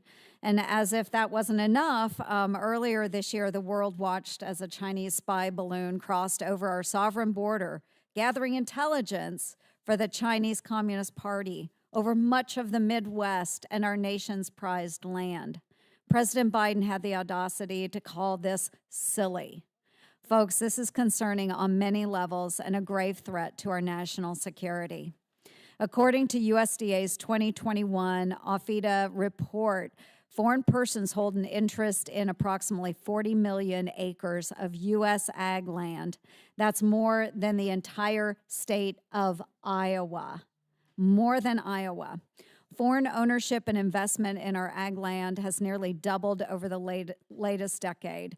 It's time we get tough on China and our adversaries by drawing a line in the sand when it comes to our ag industry and the food security of our very own nation. Thankfully, in Iowa, we have provisions to protect our farmland, but we need to see strong protections across our nation. It's time we overhaul the system. We must modernize the Agricultural Foreign Investment Disclosure Act, which became law in 1978. And that's why I'm proud to have bipartisan action with Chairwoman Stabenow on our legislation, the Foreign Agricultural Restrictions to Maintain Local Agricultural and National Defense, or Farmland Act, to increase reporting, strengthen oversight, and send a strong, clear message to our adversaries that American farms are not their playground. Deputy Undersecretary Green, do you know, and can you report to this committee, how many foreign persons are participating in taxpayer-funded Farm Service Agency programs? Senator, thank you for your concern. I want to acknowledge that USDA also believes that agriculture is an important part of national security and the work that we've been doing. The FIDA requires us to disclose foreign land. USDA does not have the authority to stop or sell of foreign land. We do not have the authority to have any decision in the process of foreign or domestic lands, domestic individuals, entities purchasing lands. With regard to the question of individuals within the program, we'll have to get back to you for that. We implement the program based on statute, and each program has its own respective statute governing eligibility for respective programs. Okay, and it is concerning, and I think part of the problem in tracking this as well, foreign people participating in these programs, is that USDA has a very outdated process. And so we don't know this information, and that we have a voluntary filing system, and it's still paper-based.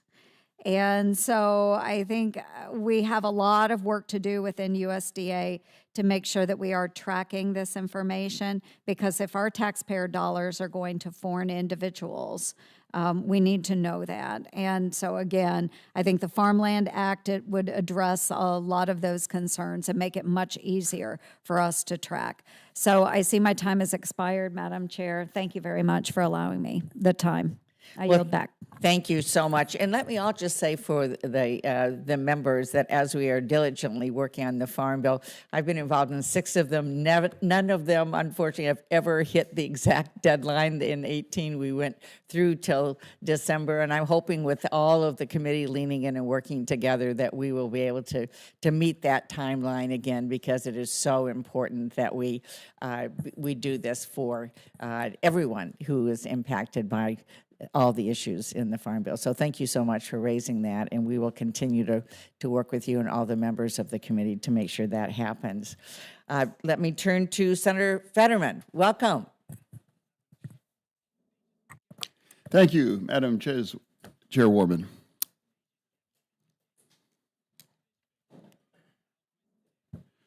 And let me say, I hope many of our colleagues agree the Chinese government and other U.S. adversaries should own zero agricultural land in our country. I believe that.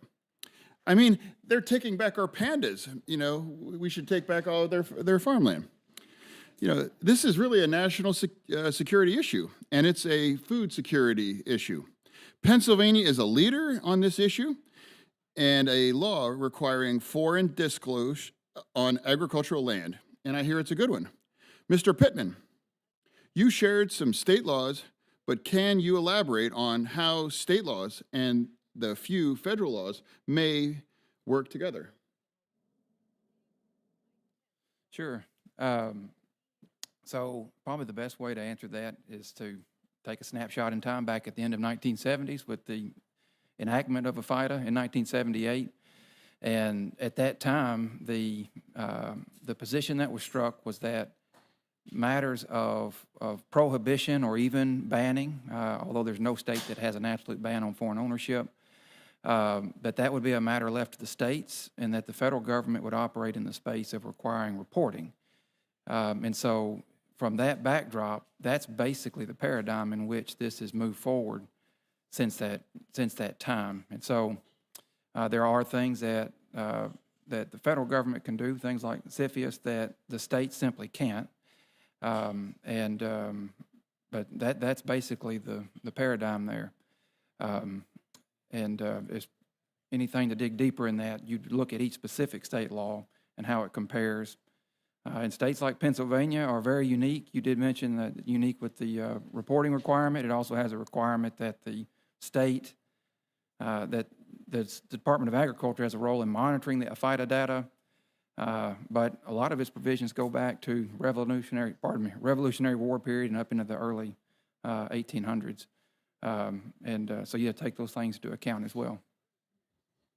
So can you speculate on why exactly would the Chinese want to own vast amounts of our farmland?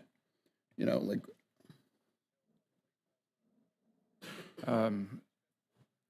Not the most qualified for that, but you know, I think as Dr. Ortega laid out, a lot of the ownership that currently is evidenced in the FIDA data traces back to the Smithfield transaction that occurred roughly a decade ago. And I'll leave it at that. I don't think I'm qualified beyond that. Yeah. Secretary Montano Green, like my colleagues, I'm concerned with foreign countries and foreign corporations' ownership in our agricultural supply chain, and small farmers in PA.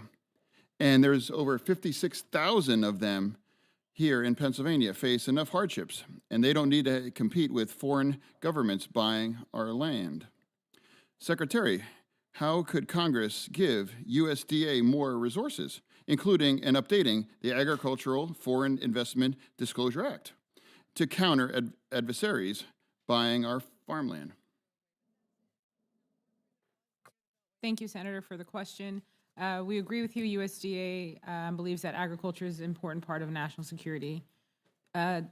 Two approaches to that question. The first is thinking about your small producers and your family farms in Pennsylvania and the work we're doing to be able to invest and have better investments there.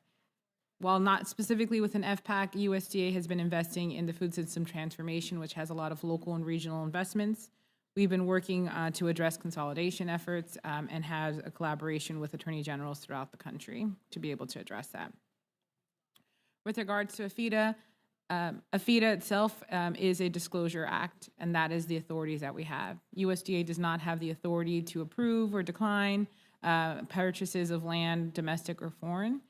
So that is just one thing to be very clear of what USDA has within authorities.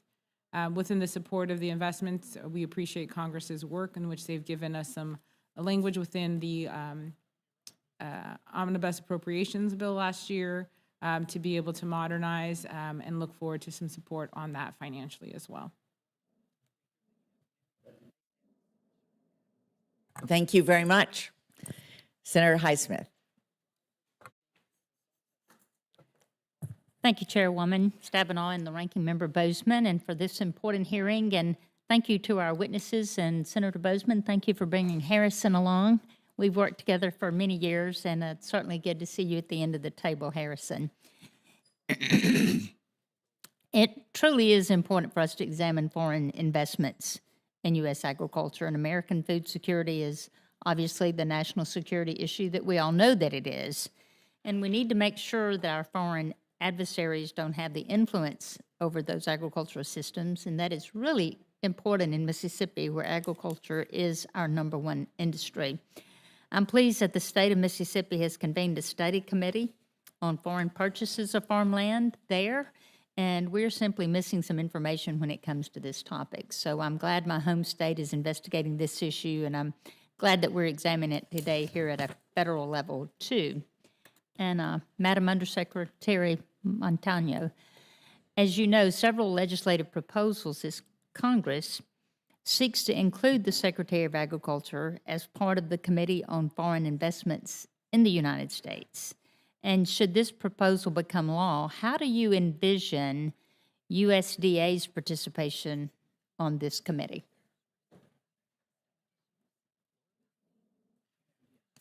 Thank you, Senator. I just want to acknowledge that the role of CFIUS would not actually land within my mission area. It would land within the Office of Homeland Security within USDA. Having said that, I'll just repeat something that the Secretary had said earlier this week when he was asked this at the White House on a press briefing, and that he does acknowledge that it would be an important role for USDA to have a more robust role on CFIUS. With that implementation of it, it's not just the role of CFIUS, but it's also understanding the system to be able to report and to be able to gather the information.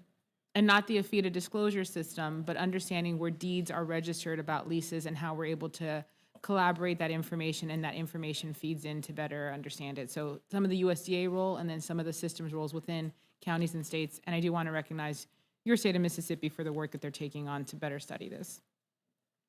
And you know, while I understand the Secretary is not a current member of the Committee of Foreign Investments, and you're saying it's falling under someone else, that the committee does flag certain cases to be reviewed by USDA, which falls under the responsibility of the USDA's Office of Homeland Security, obviously.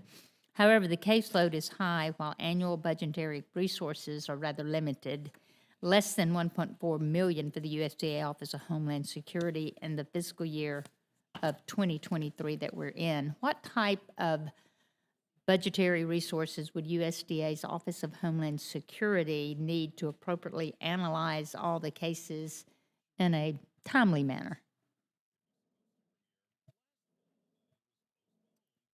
Senator, thank you for the appreciation and the support for the staff that implement a lot of these programs and any of the resources that we need to move forward.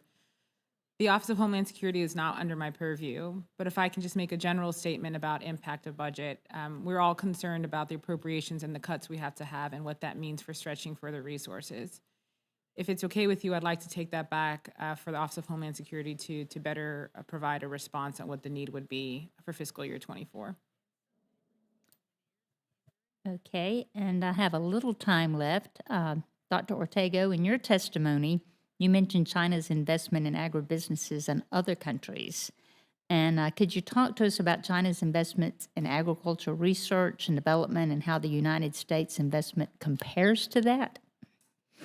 Senator, thank you for your question.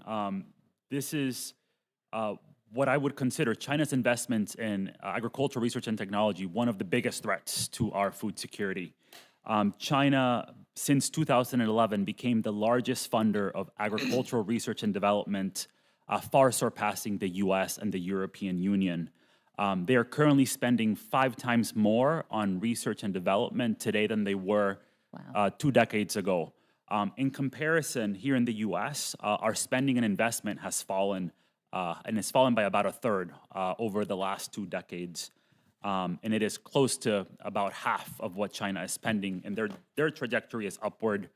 We are falling behind, and as you point this out, it's what I would consider to be one of the most serious threats to our food security is their level of investment.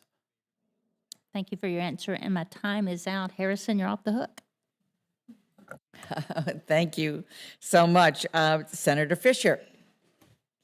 Thank you, Madam Chairman and Ranking Member Bozeman, for holding a hearing on this important topic, and thank you to our witnesses for being here today. In addition to serving on the Agriculture Committee, I also serve as a senior member on the Senate Armed Services Committee, and I am the ranking member on the Subcommittee on Strategic Forces, which is responsible for our nuclear deterrent, space systems, and our missile defense. It is no secret that many critical weapons systems are located in rural America near agricultural land. For example, in western Nebraska, that is home to the Minuteman III ICBMs, and it will soon be replaced by the Sentinel ICBMs. These weapon systems and airmen operating them keep Americans safe every day. We cannot let military installations hosting sensitive missions like these in Nebraska become vulnerable by allowing adversaries to purchase land nearby, which they can then conduct espionage or other nefarious activities. The Chinese Communist Party will actively seek and exploit any opportunity they see to do so. And so I believe we have to have a process in place to prevent them from doing that. Ms. Green, while foreign investments in ag land should be reported, we also need to ensure that the information is communicated to all relevant stakeholders. Does the USDA currently have any process in place for reporting to DOD if there is foreign investment in proximity to national security assets? Thank you, Senator, for your service on both committees. We agree with you at USDA that agriculture is part of national security and very important to that role. We do not have the authority to be able to approve or to decline for purchases by foreign or domestic lands. With regards to, I'm sorry. Oh, to reporting. Yes, to with regard to the reporting. Do you currently have the tools needed to do that, or does this committee need to look at something? So with regard to reporting, I know there's been a lot of conversation about the role within CFIUS. It is not within the purview of FPAC. It has been raised to the Secretary. The Secretary has shared his intention that would be a good idea for us to serve there. With regards to report, even though we're not members of CFIUS, we serve in an ad hoc role. So when they call upon information to share and we're able to share that information, we do provide that with them. Throughout the year, they look at our reports that we provide annually. And so we do know that that report is available publicly and individuals have been leveraging it. And if there's needs, they will seek additional information. Also, you had mentioned that USDA is updating the FSA 153 form currently being used for FIDA database. Can you expand on what questions will be added to the form? For example, currently, is there any way to know how much foreign-owned land U.S. farmers can be renting? So the questions that are going to be updated in the 153 form, we've been gathering a group to be able to better understand the statute where information can be added that we're not seeking, has been shared by my colleagues, right? This is 45 years ago that it was passed, 44 years ago that it was written in regulation, and so agricultural land has been very different. Some of the information is not a requirement that we can have. If we want to be able to ask for their FSA farm records, that cannot be required to be put in there. We are going to be putting it as an optional to help us better track information. That is something that we do not have authority to be able to provide. But most of the requests and everything that we do is going to have to be of an authority to better reflect leases and better reflect some of the land ownership in agriculture communities. As you know, people in agriculture are pretty individualistic, and they don't like a lot of reports. So I'll ask any of you, do you have suggestions on how we can make sure to get the information we need, I think we're all looking at foreign-owned land, foreign renters of land, and I specifically am looking in certain vulnerable areas across this country. Do you have any ideas how we can differentiate on the reporting requirements so we're not putting undue burdens on citizens in this country? Anyone have an aha moment here? You know, Senator, I think the issue is very complex here. It is self-reporting. It's on the books. It should also be known. We've been doing a lot of robust education with the realtor associations, various individuals that are within knowledge of deeds, making sure that our county offices, our state offices, we'd be more than willing to work with senators to be able to provide a toolkit if you want to be able to provide it to your respective communications to be able to report. I don't know if there's like a system that is not self-reporting. The complication is the multiple county recorders, the clerks, the multiple state systems that don't actually have an automated flag that then reports it up for us to be able to then scoop into this. So as we're moving forward to be able to, ad lib what the secretary said, there's not necessarily a foolproof way to be able to go. So we can do the work that we need to do at USDA in one part of the system, but the other systems throughout the country and the infrastructure for us to be able to pull a report. And we can rely on colleagues like such as Mr. Pittman and Dr. Ortega and other entities. But we do have multiple structures and a complex system that needs to be created to be able to better support. Because we don't, I just don't think the government needs to interfere in people's private businesses by requiring more reporting. In Nebraska, we have 97% private ownership of land. So I understand the challenges that we're facing here as we do try to figure out how we can get a better handle on, have more information on the foreign ownership, which I think is a concern for all of us. Thank you. Thank you very much. Senator Braun. Thank you, Madam Chair. Thanks to the witnesses for your participation and comments. I've got a statement I'm going to make and then a question for Madam Chair and Ranking Member. Senator Tester and I did a bill Protecting America's Agricultural Land from Foreign Harm Act, also sponsored by Senator Tuberville and Rubio. It would prohibit persons owned by, controlled by, or subject to the jurisdiction of China, Iran, North Korea, and Russia from owning or leasing American agricultural land. It would also stop these individuals from participating in any of the USDA programs. I vetted this bill carefully with the USDA, the intelligence community, and a handful of committees here in Congress. I'd like to submit letters of support for this legislation into the record from the Agribusiness Council of Indiana, America First Policy Institute, and Heritage Action. So ordered without objection. Thank you. Several bills are addressing this issue. Got Kip Tom, a farmer from Indiana and a former ambassador to the United Nations for Food and Agriculture, and he capsulizes in a letter, which I'd like to submit into the record as well. So ordered without objection. He points out that China has invested heavily in Belt and Road initiatives throughout Africa, somewhat in South America. We've seen them steal intellectual property, manipulate currencies, just do about anything out there that would not be in the category of a handshake business partner. We've watched them leverage corrupt influence over the WHO, perpetuating a years-long lie about how the COVID-19 pandemic started. Now China is running the same playbook on agriculture, using direct investments and regulatory capture at trusted international organizations to build power. Something has to give, and I'm concerned about what time we have left here this year, and if these bills do not make it into the Farm Bill or in a way through this committee, would Madam Chair and Ranking Member be okay with trying to maybe get them into the NDAA?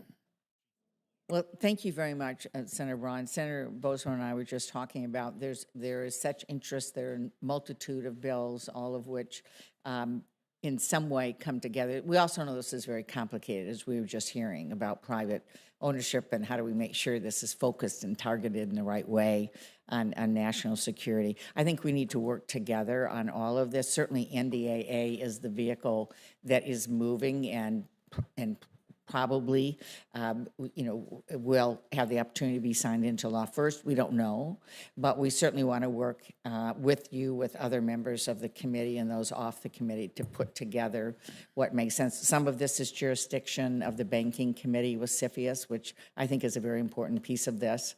And we've already worked with them to clear it, to make sure it dovetailed with them. Absolutely. So I think we've got to work together. I pledge to work with you and with Senator Bozeman and other members that are interested to see how we can move forward in the way that protects our national security interests, but addresses the other concerns that have been raised today as well. Senator Bozeman, you okay with that? No, I agree totally. And again, as the chairwoman said, we were kind of going back and forth about a path forward. There's not many things in Congress where there's a lot of consensus, and I think that there is real consensus both in the House and the Senate, Democrats and Republicans, that we simply need to get this worked out, so that we protect, the farmland, protect our entities, our industry, but also, as Senator Fisher was talking about, not making this thing too onerous. In that rare moment here in the U.S. Senate, we certainly ought to take advantage of it. Thank you. Senator Thune, welcome. Thank you, Madam Chair, and Senator Bozeman for having today's hearing on foreign ownership of U.S. agriculture. I also want to thank our witnesses for appearing before the committee and for your input on this important issue.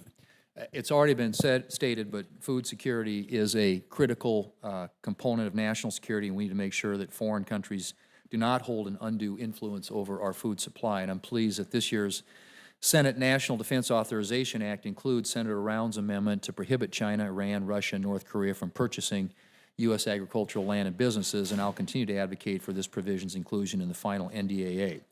And we also need to take a close look at the U.S. Department of Agriculture's role in overseeing foreign ownership of U.S. agriculture, particularly as we keep working on the next Farm Bill. We must safeguard U.S. farmland and food security is a critical component of national security, and I look forward to working with members of this committee on this issue in the next Farm Bill. Dr. Ortega, what are the food security implications of increased foreign ownership of U.S. agricultural land and businesses? And based on your research, what can we do to strengthen food security to support national security? Great. Thanks, Senator, for the question. As I mentioned in my testimony, one area that I think is important to look at are the effects of foreign demand for agricultural land on land prices and rental rates. The research that is out there, and this has been done as part of the latest AFIDA reporting, shows that there's no effect of increased demand on foreign land values and rental rates. I will say, in terms of what needs to be done, and we've discussed a little bit of this today, we need to have better access to data. The AFIDA data that is out there and that is reported has a lot of missing records, missing values that make it very difficult to really understand what is happening. Another important point on this is when we look at trends in the AFIDA data, there's been a lot of reconciliation of past transactions due to a lot of these errors. So it's really difficult to track what's happening over time because of the data quality. And I'll leave it at that. Okay. Mr. Pittman, you mentioned that USDA program eligibility for U.S. ag producers versus foreign persons is an area that can lack clarity. It's important that USDA programs are targeted U.S. farmers and ranchers and not foreign persons. So could you explain that issue a little bit further, and how do we make sure that USDA programs are targeted specifically to help American ag producers? So the short version of that is, in general, when it comes to USDA programs, particularly disaster assistance type programs, the word that's used is prorate. You prorate out the level of foreign ownership or the percentage of foreign ownership from the payment that's at issue. So that's how it's generally done now. An area that I can only speak to that I've noticed it. That seems to be a shift. I noted with the emergency relief program and then the recently announced milk loss program. It appears that the standard for those is any level of foreign ownership would create ineligibility. And so those are the two tracks that I'm aware of. And again, that kind of gets you down in from, we talked earlier about a FIDA, but parallel to that, when you have the statute, the regs, when you deal with Farm Service Agency or NRCS for that matter, you're going to have handbooks as well that go out to the states, and that's what's used at the county level to implement all these programs. And it's in the handbook where those new standards have been found, particularly for the ERP. And outside of that, it's more proactive. We're looking forward. You have several proposals. I won't relate them all here, but several that try to have some level of restriction on the receipt of federal funds. Some go as far as receipt of any federal funds. If a state doesn't have a law that prohibits foreign ownership to some degree, and others are more specific at the federal level to USDA programs. But it's a matter of changing those laws to the extent that that's done, through the committee and through Congress. Thank you. Ms. Green, given your role in overseeing USDA's implementation of the Agriculture Foreign Investment Disclosure Act, what is your response to the discrepancies that Dr. Ortega has raised, and could you provide a status update on USDA's implementation of the improvements to the Agriculture Foreign Investment Disclosure Act that were enacted last year? Thank you, sir, for that question. We're doing our best based on the information. It's a self-reporting document.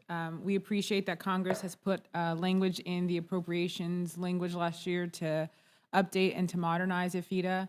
It also came with zero funding. So we have done the recommendation, which was in the Consolidation Act, to be able to provide that in a queryable format.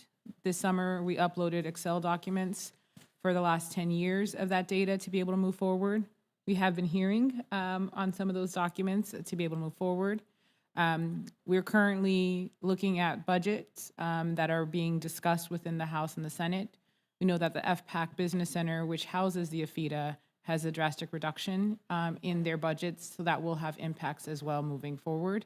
But we continue to find ways that we can move forward to be able to continue to work with. And the discrepancies that he pointed out, I understand updating it as part of it, but you have any way of explaining that? Yeah, so there's some items which we will call like stale records. So there's times that have compiled ways of where it has been recorded that it was sold or to foreign entities holding it, but that entity might have then sold it back to domestic, for example. So like a U.S. citizen might have it.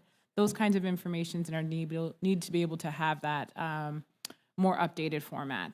The complicated system outside of USDA to be able to have an understanding how the deeds are recorded, when they're recorded at the county office level, the state level, or even the sovereign tribal communities, and how that reports up to us. There isn't like an automated query that we can then put it into the AFIDA way. So we have to rely on the self-reporting, and some that it includes the education and the outreach that we're doing with various entities, realtors, land trusts, local communities, posting it within our county offices so folks know to update their form and to make sure once it sells back from foreign to domestic or domestic to foreign to be reporting to FSA or to USDA. Thank you. Thank you, Madam Chair. Time's expired. Thank you. It's Senator Hoeven. Thank you, Madam Chair. To Secretary Montano Green, as has been brought up a number of times, a Chinese company recently wanted to purchase 320 acres and wanted to build a wet corn milling plant very close to the Grand Forks Air Force Base in our state. That raised serious national security concerns, defense concerns, because that base is a leading base when it comes to ISR, satellite, and actually now working with hypersonic development.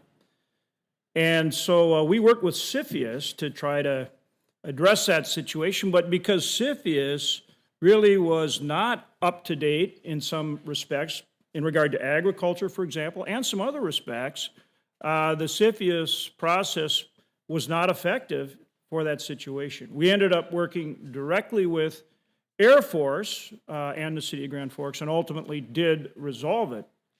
So that project did not go forward.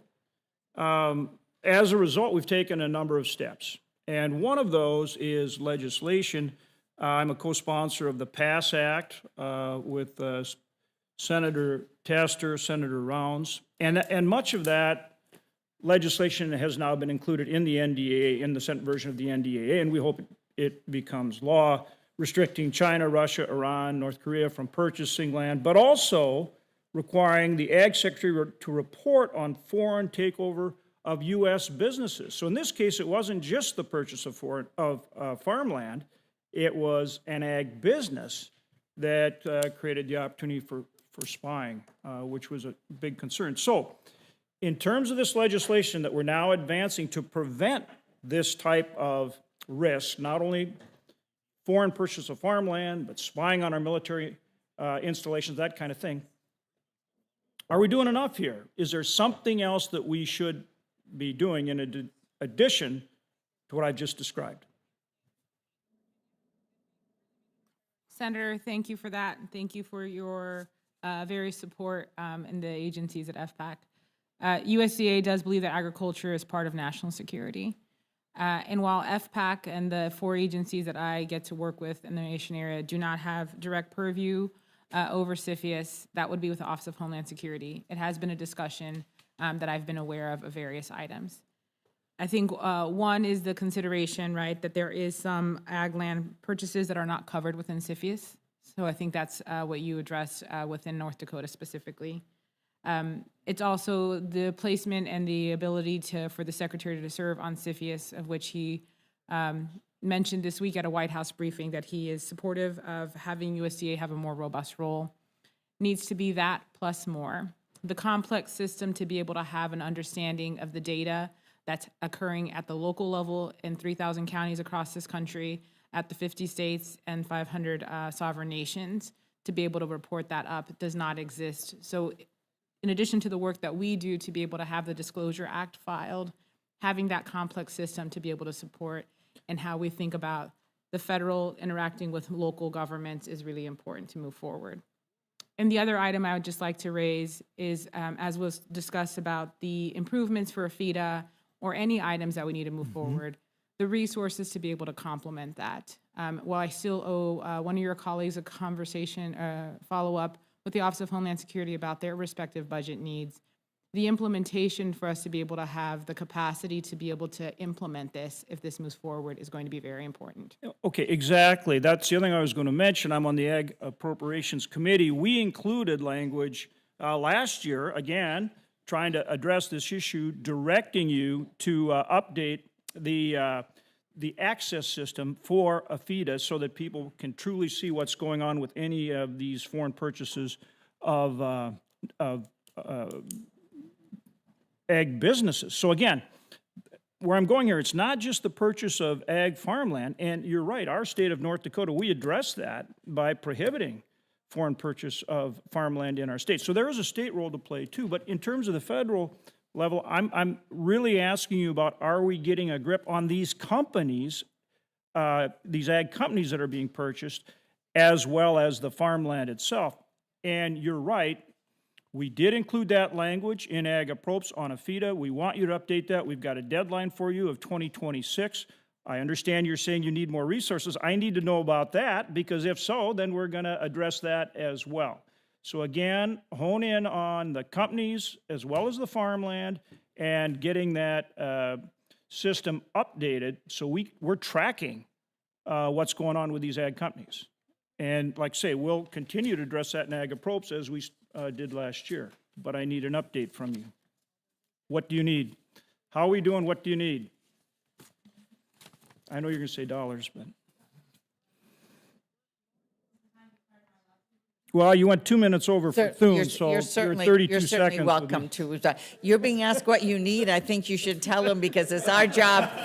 It's our job to make sure you get what you need. It's really not fair to say do all this new stuff. Thank you, Madam Chair. Thank you. Yeah. Well, sir, You have the lead. I want to commend the leadership of this committee. Sir, thank you. I'll take the last question, or the last part of your question first. Regarding the appropriations, thank you very much for including that in fiscal year 23 for the deadline, and the push to be able to modernize. We received zero funding to be able to implement that. So we did release this summer a very low-cost way to be able to have that queryable process available. We did Excel files for the last 10 years of data, which is loaded on our website to be able to process that. Okay, So, you need to tell us what funding, we provided substantial funding. Whether you use it on that system or not, I get it, but you know what, that's a decision you have in your discretion. We need to know what you need to get it done. And Madam Chair, thanks for your indulgence. Thank you for being here.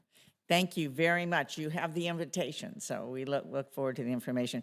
As we close, I just want to thank all of our witnesses. This is a very important topic. We're going to proceed. We understand it's also very complicated, and appreciate all the issues that have been raised today, but clearly great interest, and look forward to working with Senator Bozeman and the committee to address these issues. Thank you so much. Meeting is adjourned.